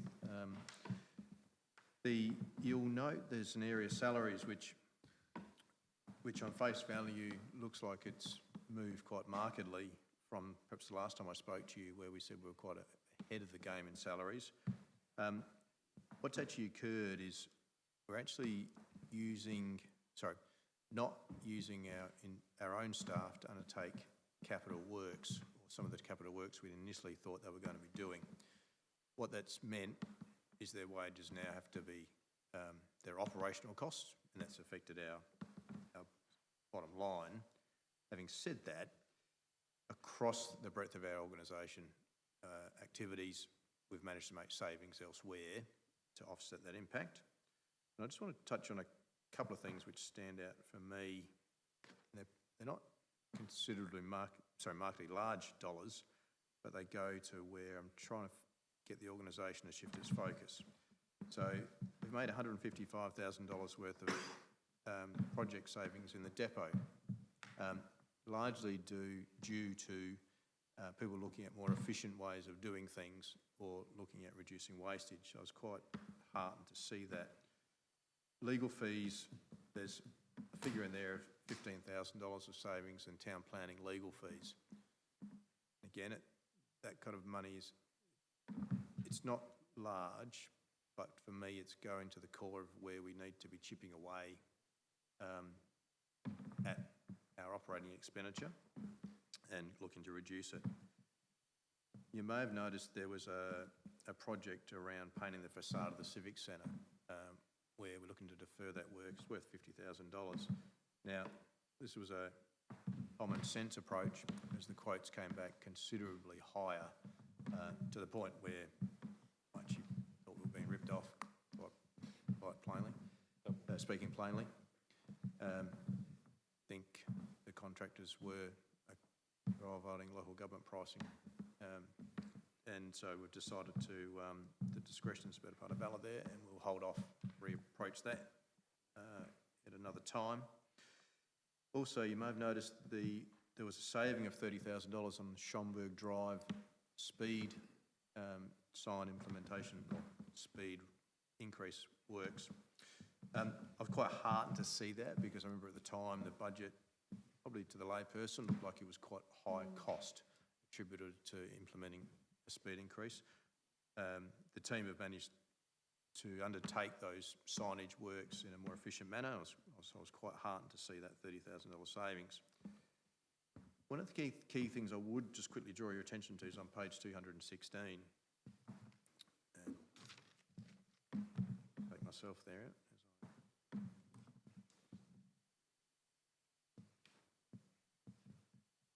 Sorry. There.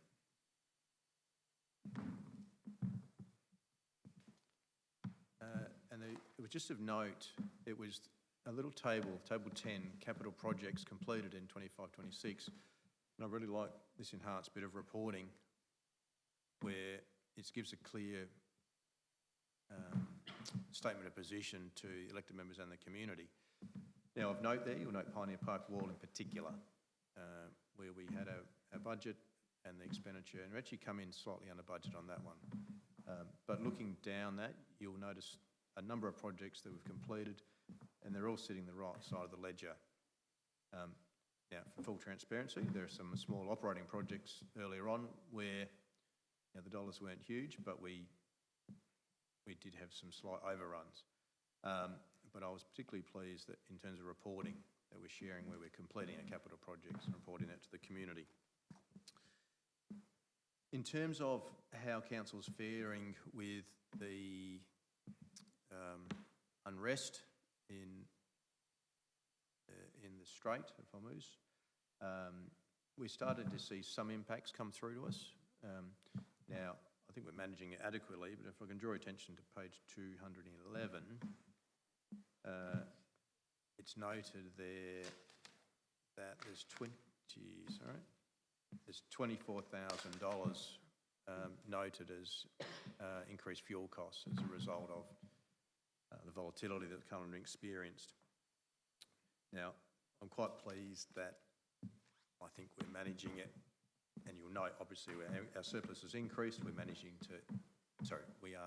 the increased costs within our current budgets, and we'll continue to take that approach. But it's important to note that we are experiencing some increased cost.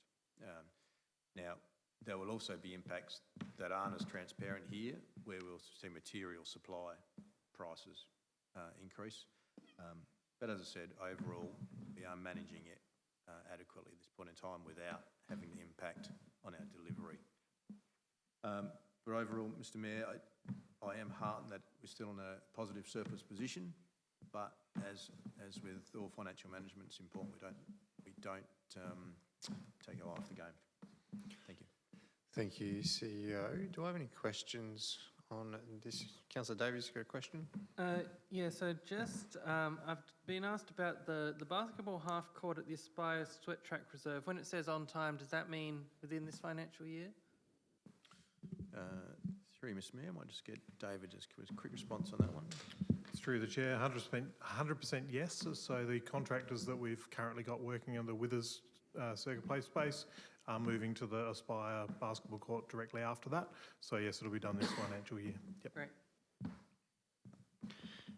Any other questions before I look for a mover? Councillor Sample? Thank you. Regarding the item, vehicle fleet servicing, our council used to always service a vehicle because we had an excellent mechanic and so forth. And I notice here it's got a vehicle fleet servicing. We've just bought all brand new vehicles, an extra $40,000. What actually is the total of that? Because my son owns a hire company and they do their own. I mean, it used to be years ago you had to take the car back to where you bought it from and get it serviced. I'm just wondering how much, whether it's at all possible to service that in-house when we've got the facilities there to do so. CEO? Through Mr Mayor, I might just get David to give us some insights onto that one. So through the chair, unfortunately, we don't have the capabilities to service all of our vehicles at the depot site. So majority of, especially the light fleet vehicles, are serviced externally as part of the purchase program that we implement. A lot of the larger machinery and plant equipment is serviced at Paxton Street by our mechanics there, but we don't have capacity to do it all, unfortunately, at this point in time. And the increased costs was high turnover of vehicles recently, and also service pricing across the industry has increased a little bit more than we were expecting when we originally budgeted. Any further questions?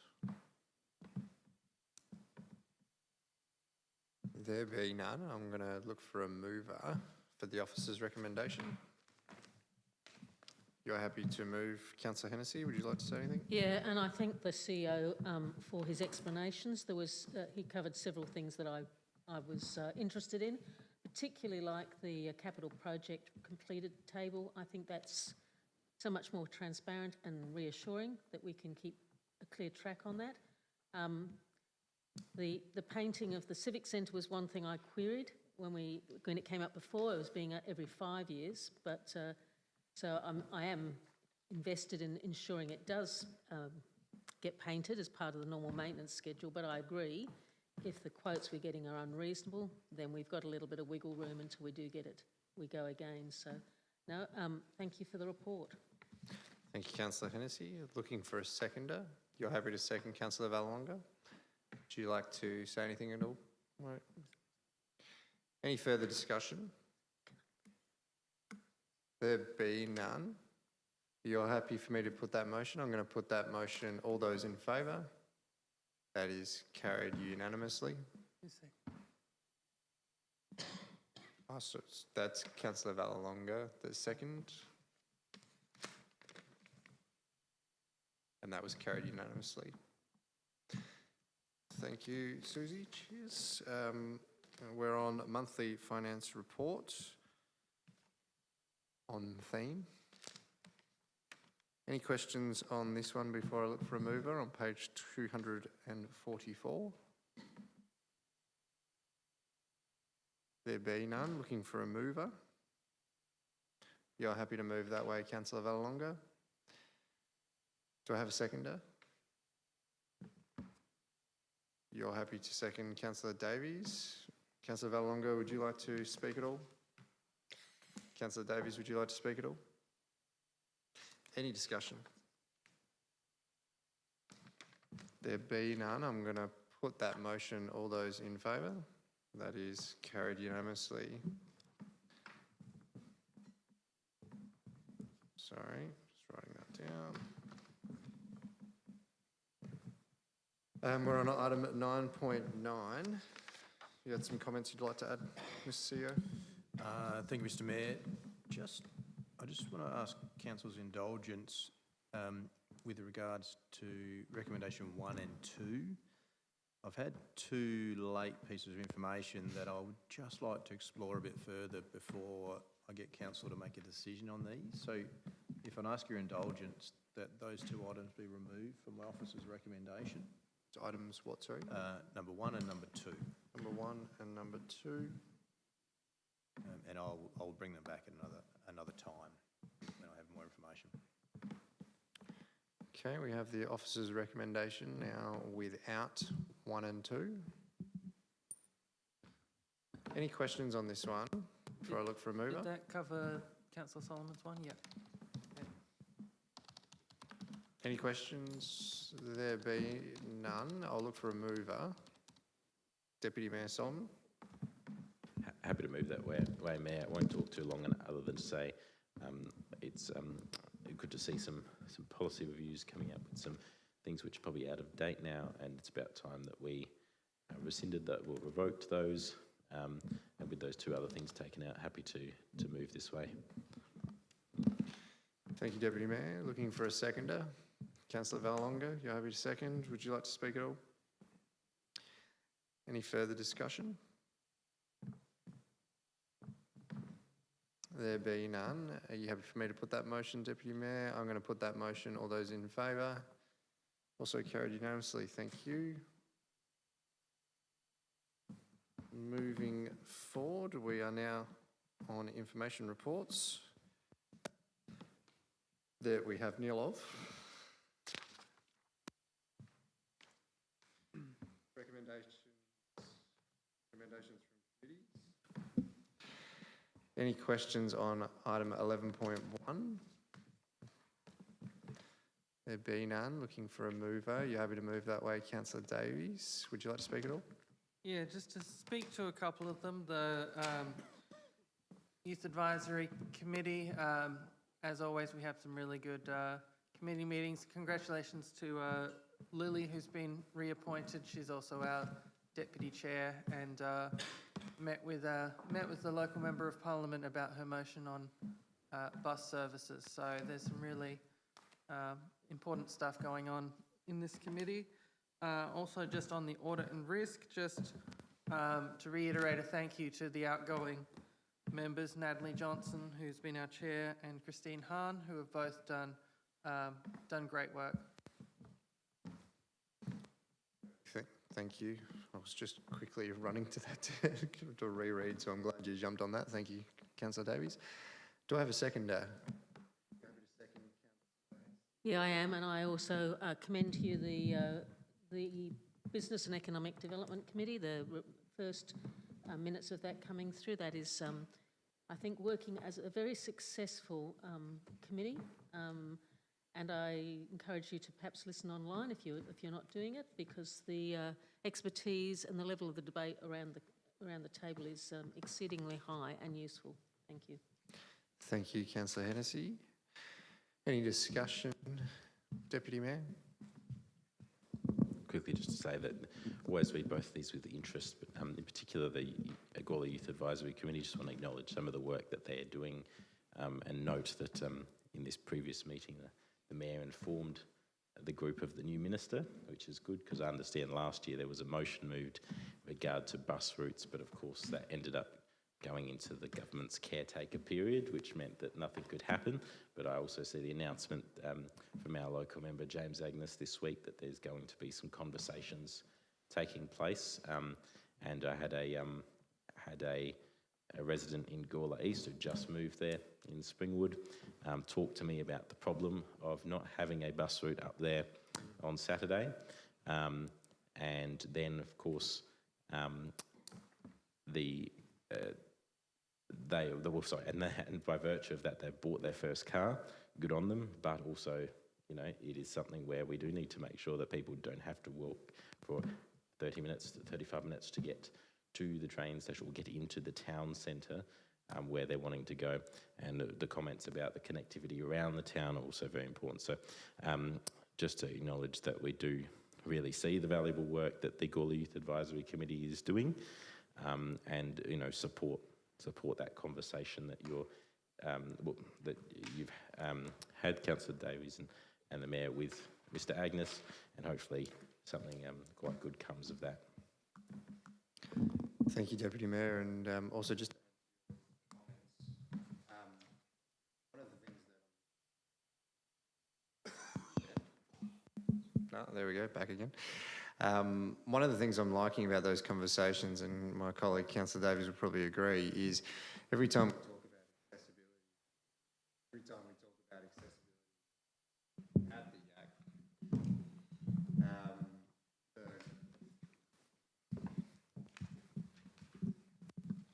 small technical issue there. Every time we talk about accessibility at the YAC, it's been quite heartening to see that we're not only just talking about what the YAC members feel and see, it's also about the other community groups and the other demographics that they mention all the time. It's not just about how they might be able to get to school or the things that they want to do. They're also cognizant of all sorts of different accessibility issues and hospital routes and all the things that maybe they themselves aren't utilising, but however, they are looking at as a whole community connectivity piece. And I'm really liking that theme every time we have the discussion. So anyway, yes, just to jump on the conversations there. Any other further discussion on this one? There be none. Councillor Davies, would you like to close? Yeah, I guess just to follow on from what you were saying, I think it is worth noting that, when youth talk about issues, they're not necessarily talking about issues that are just about the youth, because youth are also young carers of disabled people in our town and all sorts of other things like that. There's a broad range of things that everyone deals with. And also, one thing that was just a small dot point on here, but was actually a 20-minute discussion, was we had a discussion about the youth mural being below the line, and I think that was very helpful for myself and the Mayor to be able to answer questions on that process. So, yes, happy to move the motion. Thank you. The debate is now closed. I'm going to put that motion. All those in favour? That is carried unanimously. Thank you. Moving on to item 12, external body reports, page 311. Any questions at all before I look for a mover? Did you want to speak to this one, Mr. CEO? Just a quick comment, Mr Mayor, just about the Gawler River Floodplain Management Authority. One of the subsidiary members has made a point that they don't want to pay the operational costs this year for the maintenance of the network. And I just want to flag it might trigger further conversations about the councils and the funding model and where the state government sits in this.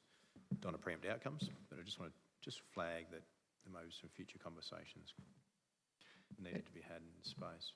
Okay, just for clarification, CEO, this is not the first time this issue's come up, though, is it?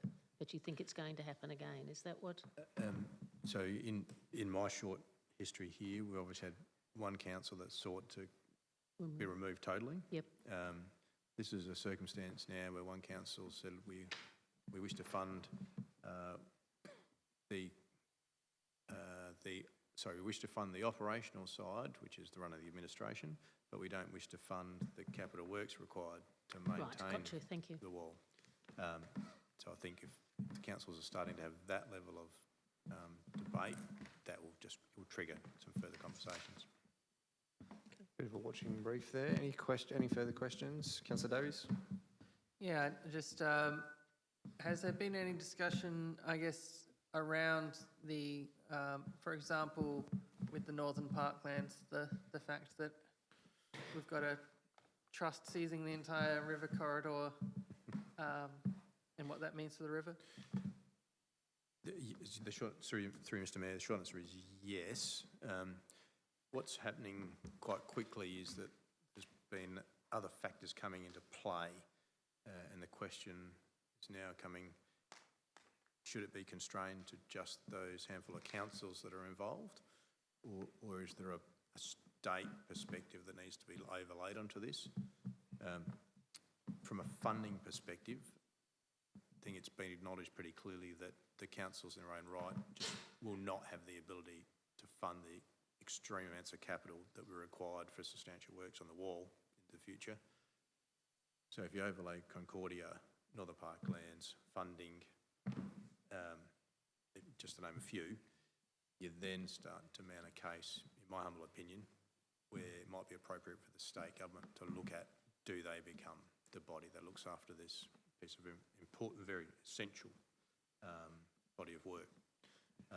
But as I said, won't preempt outcomes, but it's going to flag possible future conversations. Thank you, Mr CEO. Any further questions? If there is none, I will look for a mover for noting the minutes. Do I have a mover for noting? Councillor Vallelonga, you're happy to move? Do I have a seconder? You're happy to second, Councillor Hughes. Any discussion at all, Councillor Vallelonga, Hughes? No. I'm going to put that motion. All those in favour?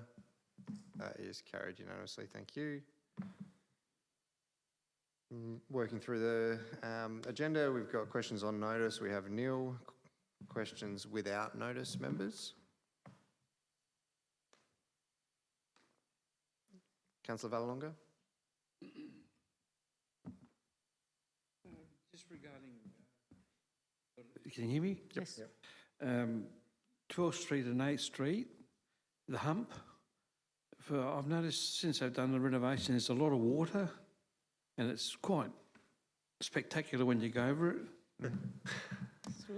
Is that going to be repaired? And the other one is, why is Coventry Road closed off so long? Are we able to get a bit of an update on both of those projects, Mr CEO? Certainly, I think I have the answers, but so I don't get it wrong, I'm going to refer it to David. Through the chair, so the former spoon drain on 12th Street that is less of a spoon drain is going to be rectified when the state government reseal and resurface 12th Street itself, which is scheduled to occur in June. So the stormwater works have been completed by council in amongst the curb and gutter works that we're doing at the moment, and then the department are coming through to reseal the road and will smooth out that issue. In terms of Coventry Road, that is delays from the developers' contractors. So Divine has engaged Lacquer Civil to reconstruct Coventry Road, and there's been ongoing concerns and delays with that. We were hoping it would be opened in early May. However, when we went to inspect the sub-base of the road to see that it was ready for sealing, so putting the pavement on top, we found movement and soft spots within the soft base, and we said you can't seal on the top of this. You need to compact and make good before you put the seal on. So that compaction is happening. It's intended to be sealed by the end of May on the latest advice we have. So they've got about 3 days left before that happens. But that's the latest advice we had. It would be sealed by the end of May. Does that answer your questions, Councillor Vallelonga? Any further questions without notice, members? There be none. Going to move forward. Motions on notice. We have Neil. We have any motions without notice? We'll note that down as Neil as well. And we have council member attendance and activities. I'll quickly run through my list. I will take it as read.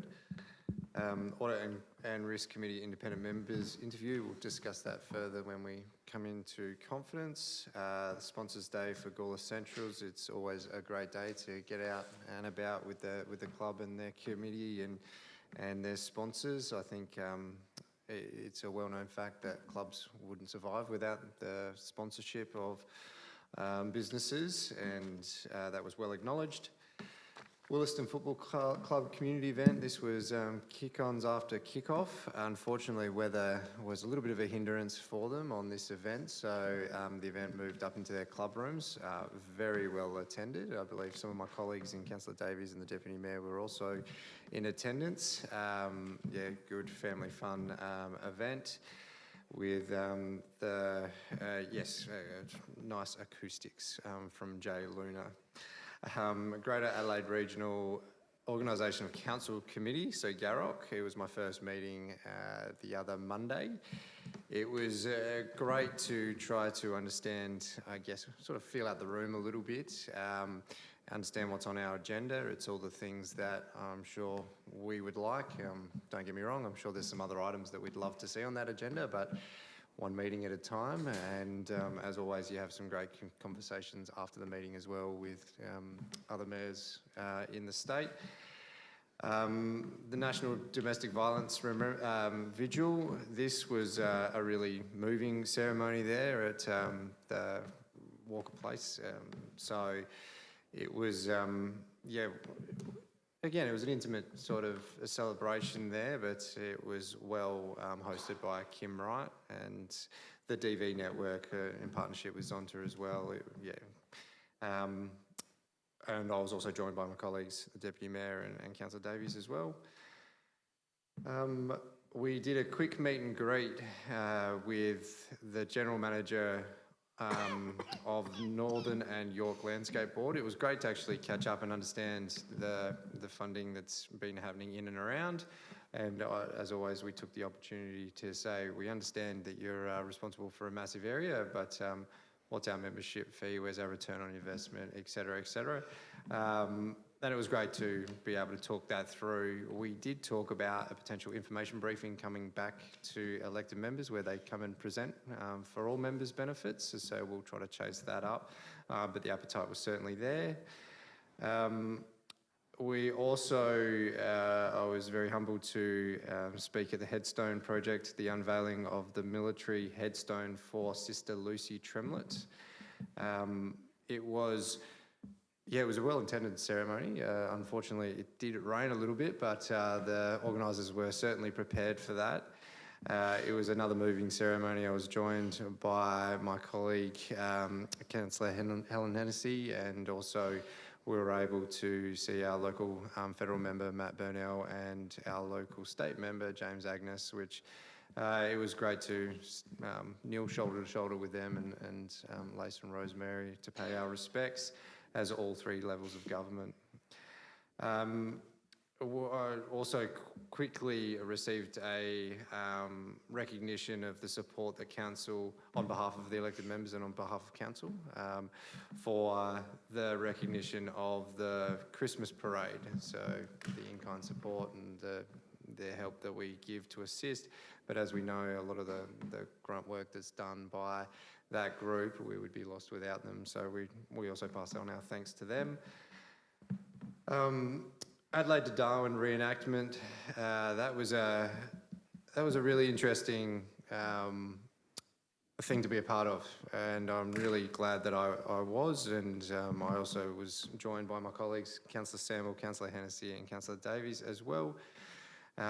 It was really well attended, and we certainly learnt a lot on what happened 100 years ago this year, and the team is still on their journey now, and if you want to get behind them, Overland to Darwin, Adelaide, no, it is the Overland to Darwin. Facebook page is actually giving some of those daily updates, and I'm certainly, watching it as they go. The National Volunteer Week afternoon tea. This is always a great event where we take the opportunity to acknowledge our volunteers and the great work that they do. I'm not going to get this number right, but it's in the vicinity of. There was 9,565 hours donated by volunteers in the past year across our programs, and 97 volunteers that helped deliver on those hours. It is one of those situations where we need to acknowledge we would be lost without that volunteer base, and still be able to deliver what we deliver. So thank you once again to them. Biggest morning tea was attended by, I think, around 400 people this year, a massive, massive event. And a lot of moving, Councillor Samble also joined me there, and a lot of moving commentary around the rawness of people living and touched by cancer, but also the ability to be able to take solace and share fellowship with people in the room. It was both a entertaining and moving ceremony, and yeah, relaxed and formal all rolled into one, if that makes sense. I did my monthly catch-up. This was my first catch-up with the chair of the Gawler Business and Economic Development Committee, with Mr. Tony Harnett. It was great to catch up with him. The idea there is the chair catching up with the mayor and making sure that the chair has everything that they need, as they're made up of independent members, along with our council rep, Councillor Hennessy, and just maintaining that continuity of communication. I think that's how the success will work best, is making sure that that committee is well assisted when needed, and yeah, you can already see that they're finding their own legs. Councillor Davies has mentioned this one a couple of times tonight, but it was great to have the pre-meeting before the real meeting that we will book in with the Minister of Transport, which is now the Honourable Joe Stockhatch of Stockhatch. Yeah, you know what? We're not going to go back and forth. I'm really sorry, Joe. Stockhatch. Yep. Stockhatch. Yep. Thank you.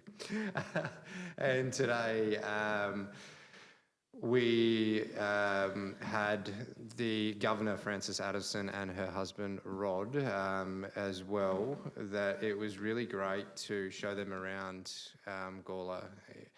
And what I was really surprised about is just the genuine knowledge that the Governor had of the town of Gawler. She's obviously done her homework prior to coming out. She was quoting things out of our annual business plan and the like.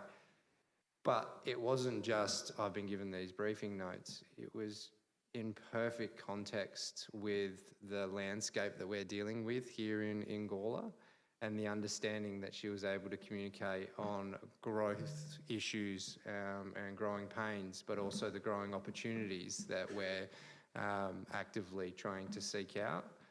And it was really refreshing to have a conversation. And it was also really great that she's making her way around to all the 68 councils, and we're one of the last on the list. So the comparisons that she was able to make across the industry, and some of the things that she identified that we do differently and potentially even better, I'm going to say. So yes, it was really good to show her the around the town and almost take a day to stop and reflect on the work that we've done in certain areas. Sometimes we don't probably do that as council, and it's always on to the next. So that's my list that I'm sharing tonight. I'm going to move forward. Councillor Hennessy, would you like to speak to yours? Yeah, it's been a busy week, hasn't it? But busy month.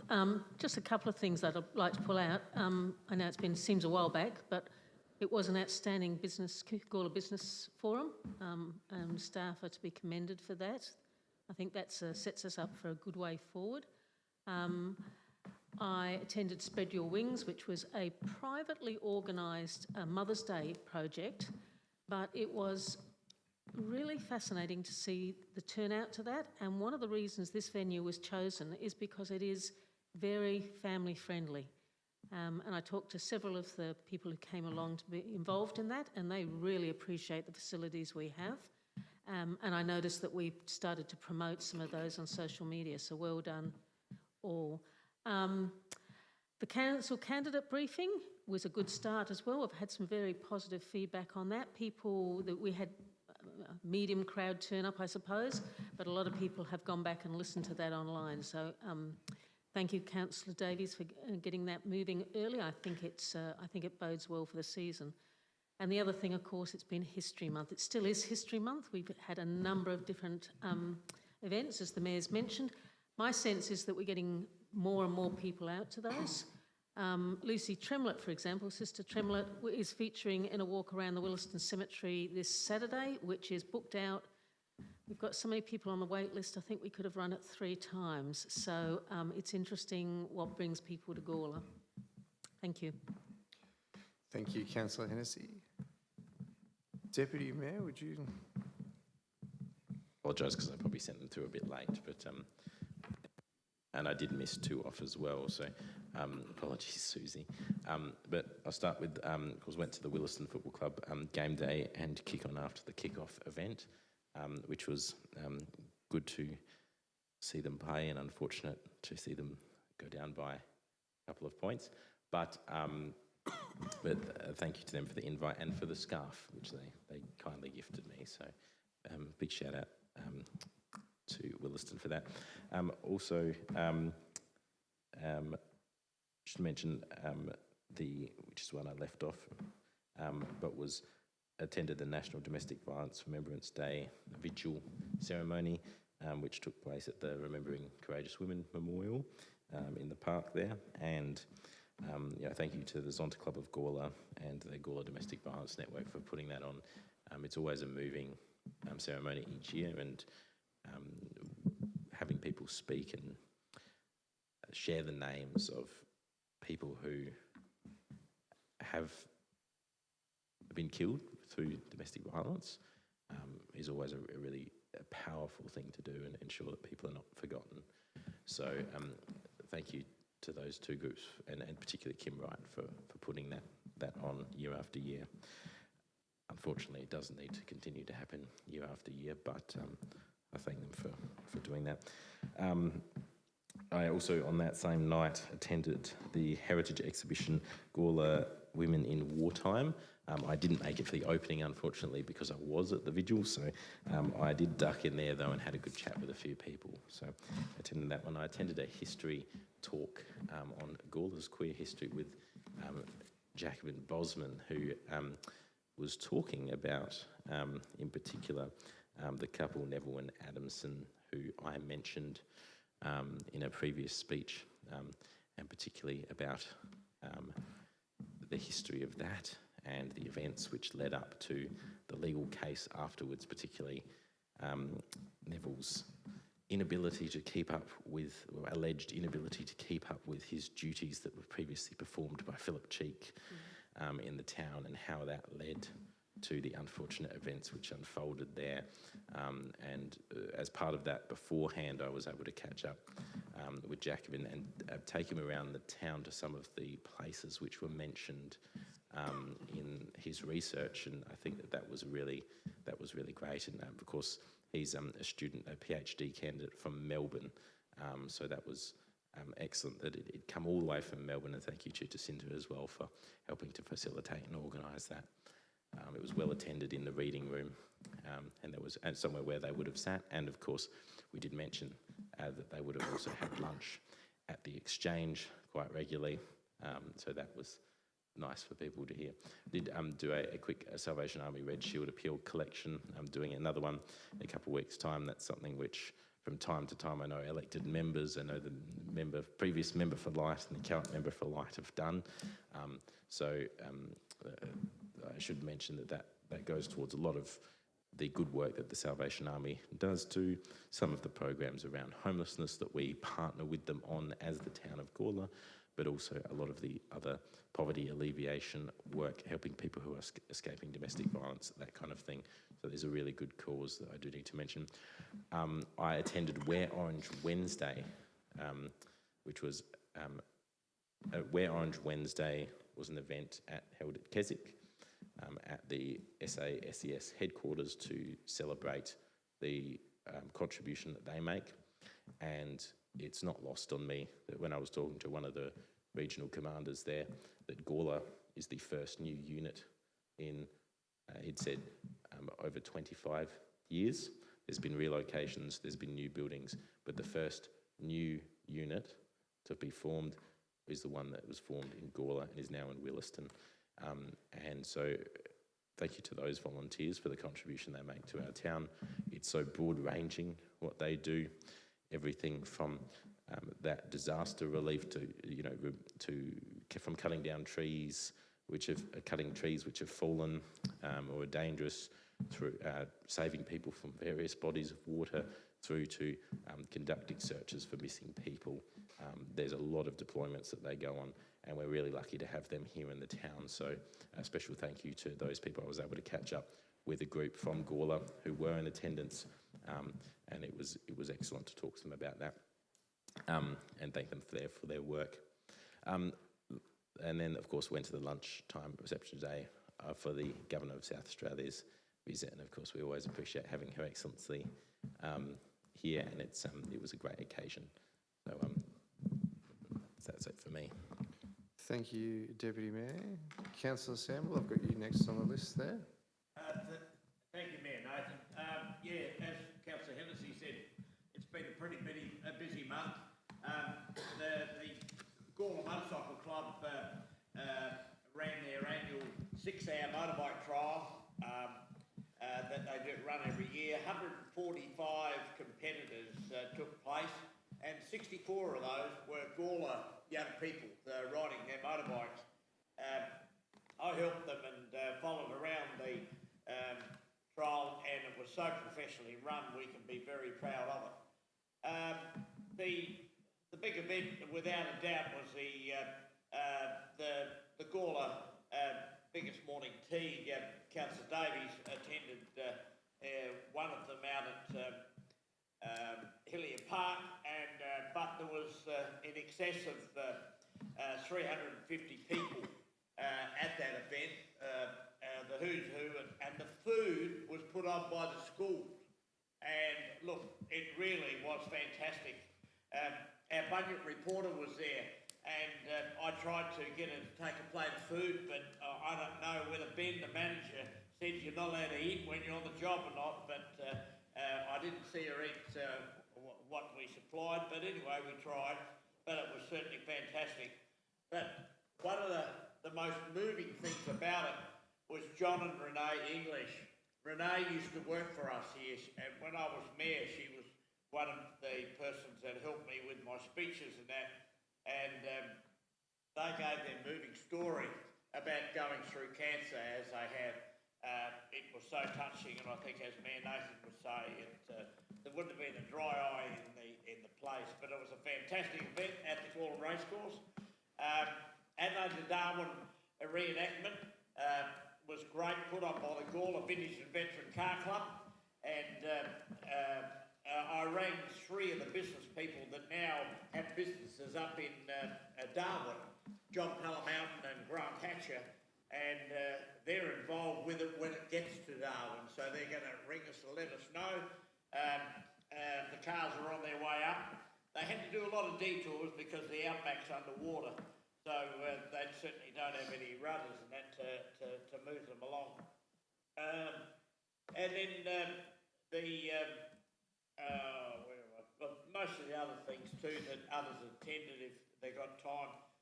Today was just great, and Andrew speaking about the future of what we're doing in Gawler with development and everything was fantastic, and Jimmy, I'm surprised you missed it. And but the Year of the Horse event was again a highlight for Gawler. It was great bringing back all the people involved in the original one, which was 40 years ago. Tomorrow morning, I don't know how I'm going to go, but we've got to be down here because our Uber chauffeur, Andrew, said we've got to be here ready to be taken to the Festival Theatre for a reconciliation. Not here at the admin centre. Yeah. Well, we'll get there, so I hope it's a good drive at that out of the morning. I'm trying to get out of bed. But it's been a very interesting month. Plenty to do, plenty to get involved with, and so forth, and loving every bit of it. Thank you.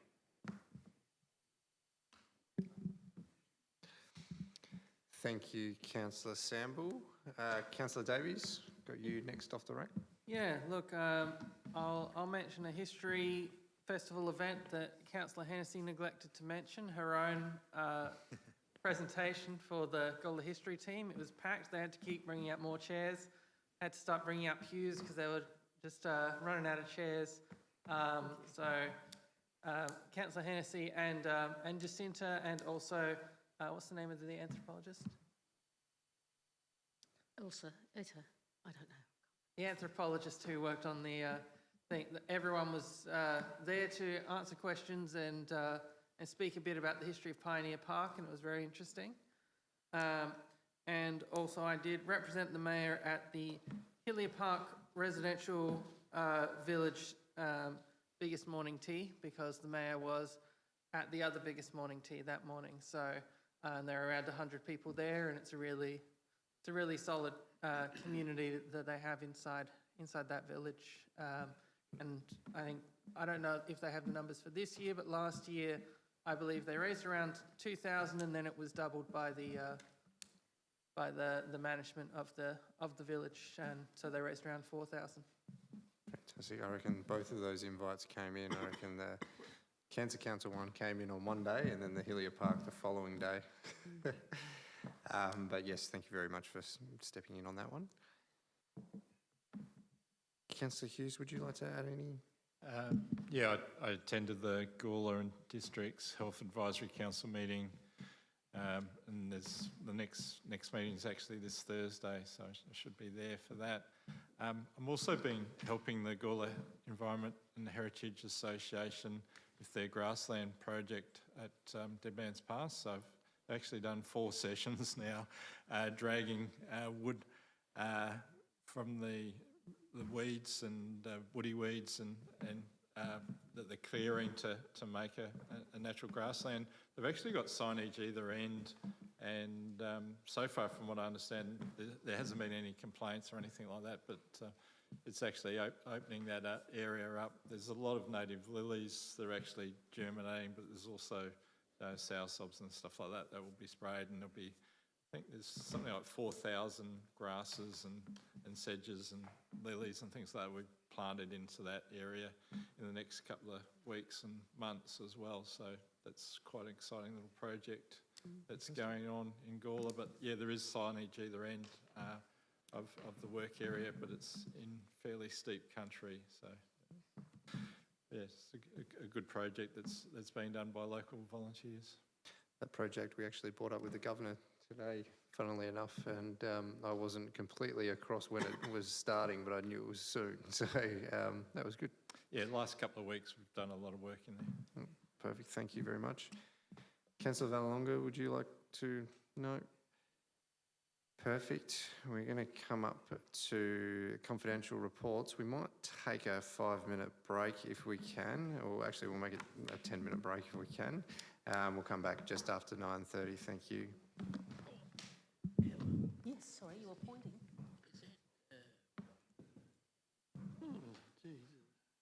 Yeah, $1.1 million over 3 years. But that's to put all the staff into the rec centre and the swimming pool. Yeah, it was a big one.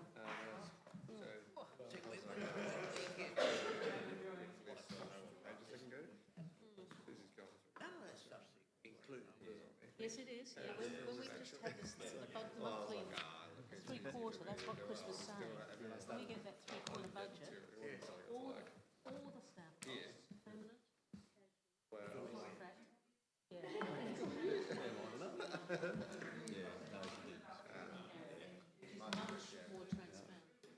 Sweet. When it goes out to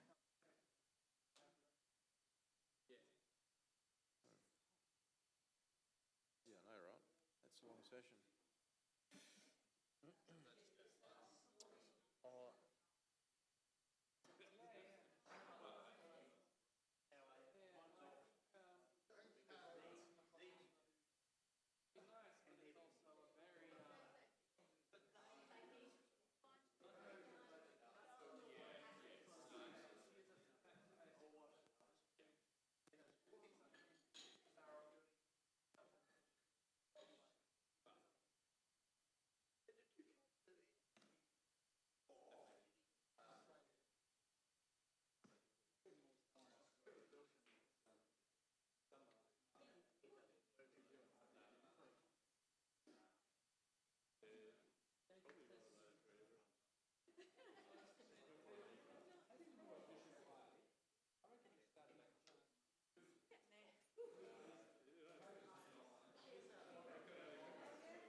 I think that all the time.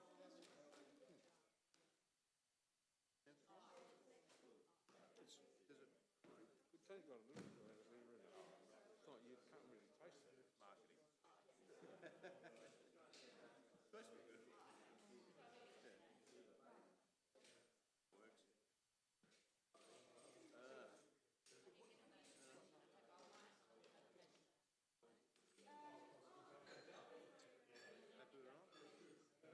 Happy with it or not? Happy with it or not?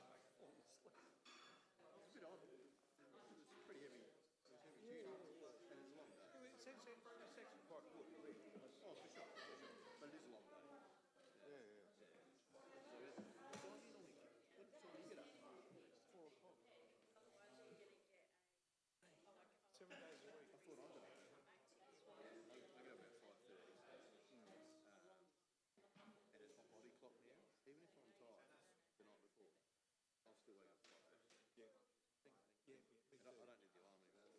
Well, this weekend I was sort of, Saturday night we went to Haverthorpe Park. Yep. Night drive. Happy Valley. Yeah. Long drive. But then I come back Sunday and we had a really busy Saturday night for some reason. I wasn't there. It was good. Yep.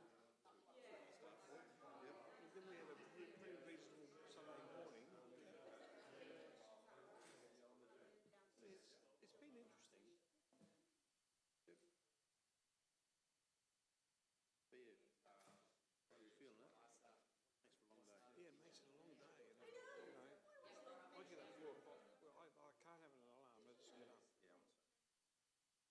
Yeah, sometimes it's good. Sometimes you do want to just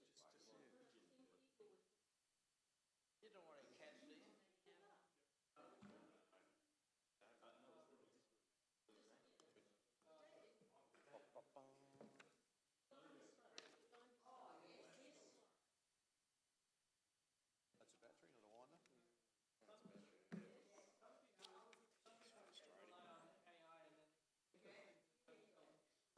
Oh, sorry, mate.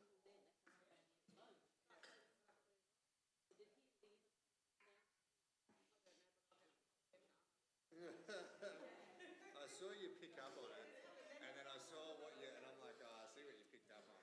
Fuck. It's not on any of our dogs, it's on the presentation slideshow. On his slides. I missed that.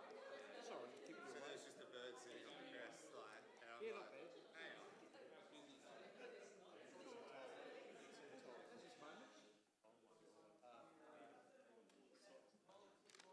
That's his moment. Yeah, so you got ours, and then there was just a little bird sort of piece, and then all the lines are wrong, so there was 3 and then 1. Yeah. So I suspect you're right. Obviously AI. So it was in the presentation. Yeah, that's what they were giggling about. That's why I made the comment. Have you got any questions not about the bird sitting on the crest? I didn't just start.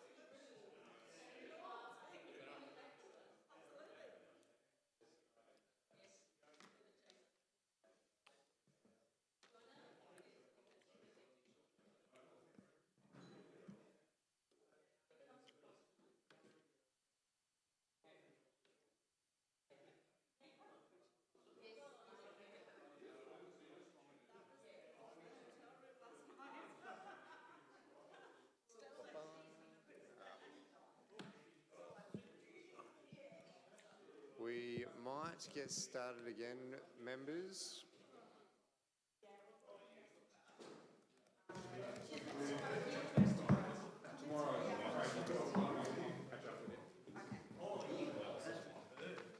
I'm coming back like that. Eagle Football Club. Yeah, no worries. Show me eagle. We've got a pigeon problem. Andrew, you should be home. Sleeping. All right, we might get started again. Thank you very much, members. We're moving on to item 18, or 18.1, our confidential report. Looking for a mover to put this item in confidence, members. You're happy to move that way. Councillor Davies, would you like to give a quick reason why? Yeah, so this is just in relation to disclosure, which would involve the unreasonable disclosure of information, specifically the personal details of candidates shortlisted for appointment to the Audit and Risk Committee.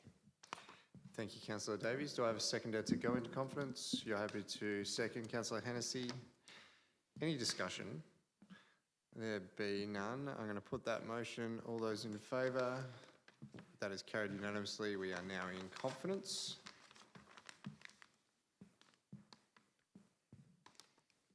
Just wait for the live stream there. Yeah, stop stream. Yep. Thank you.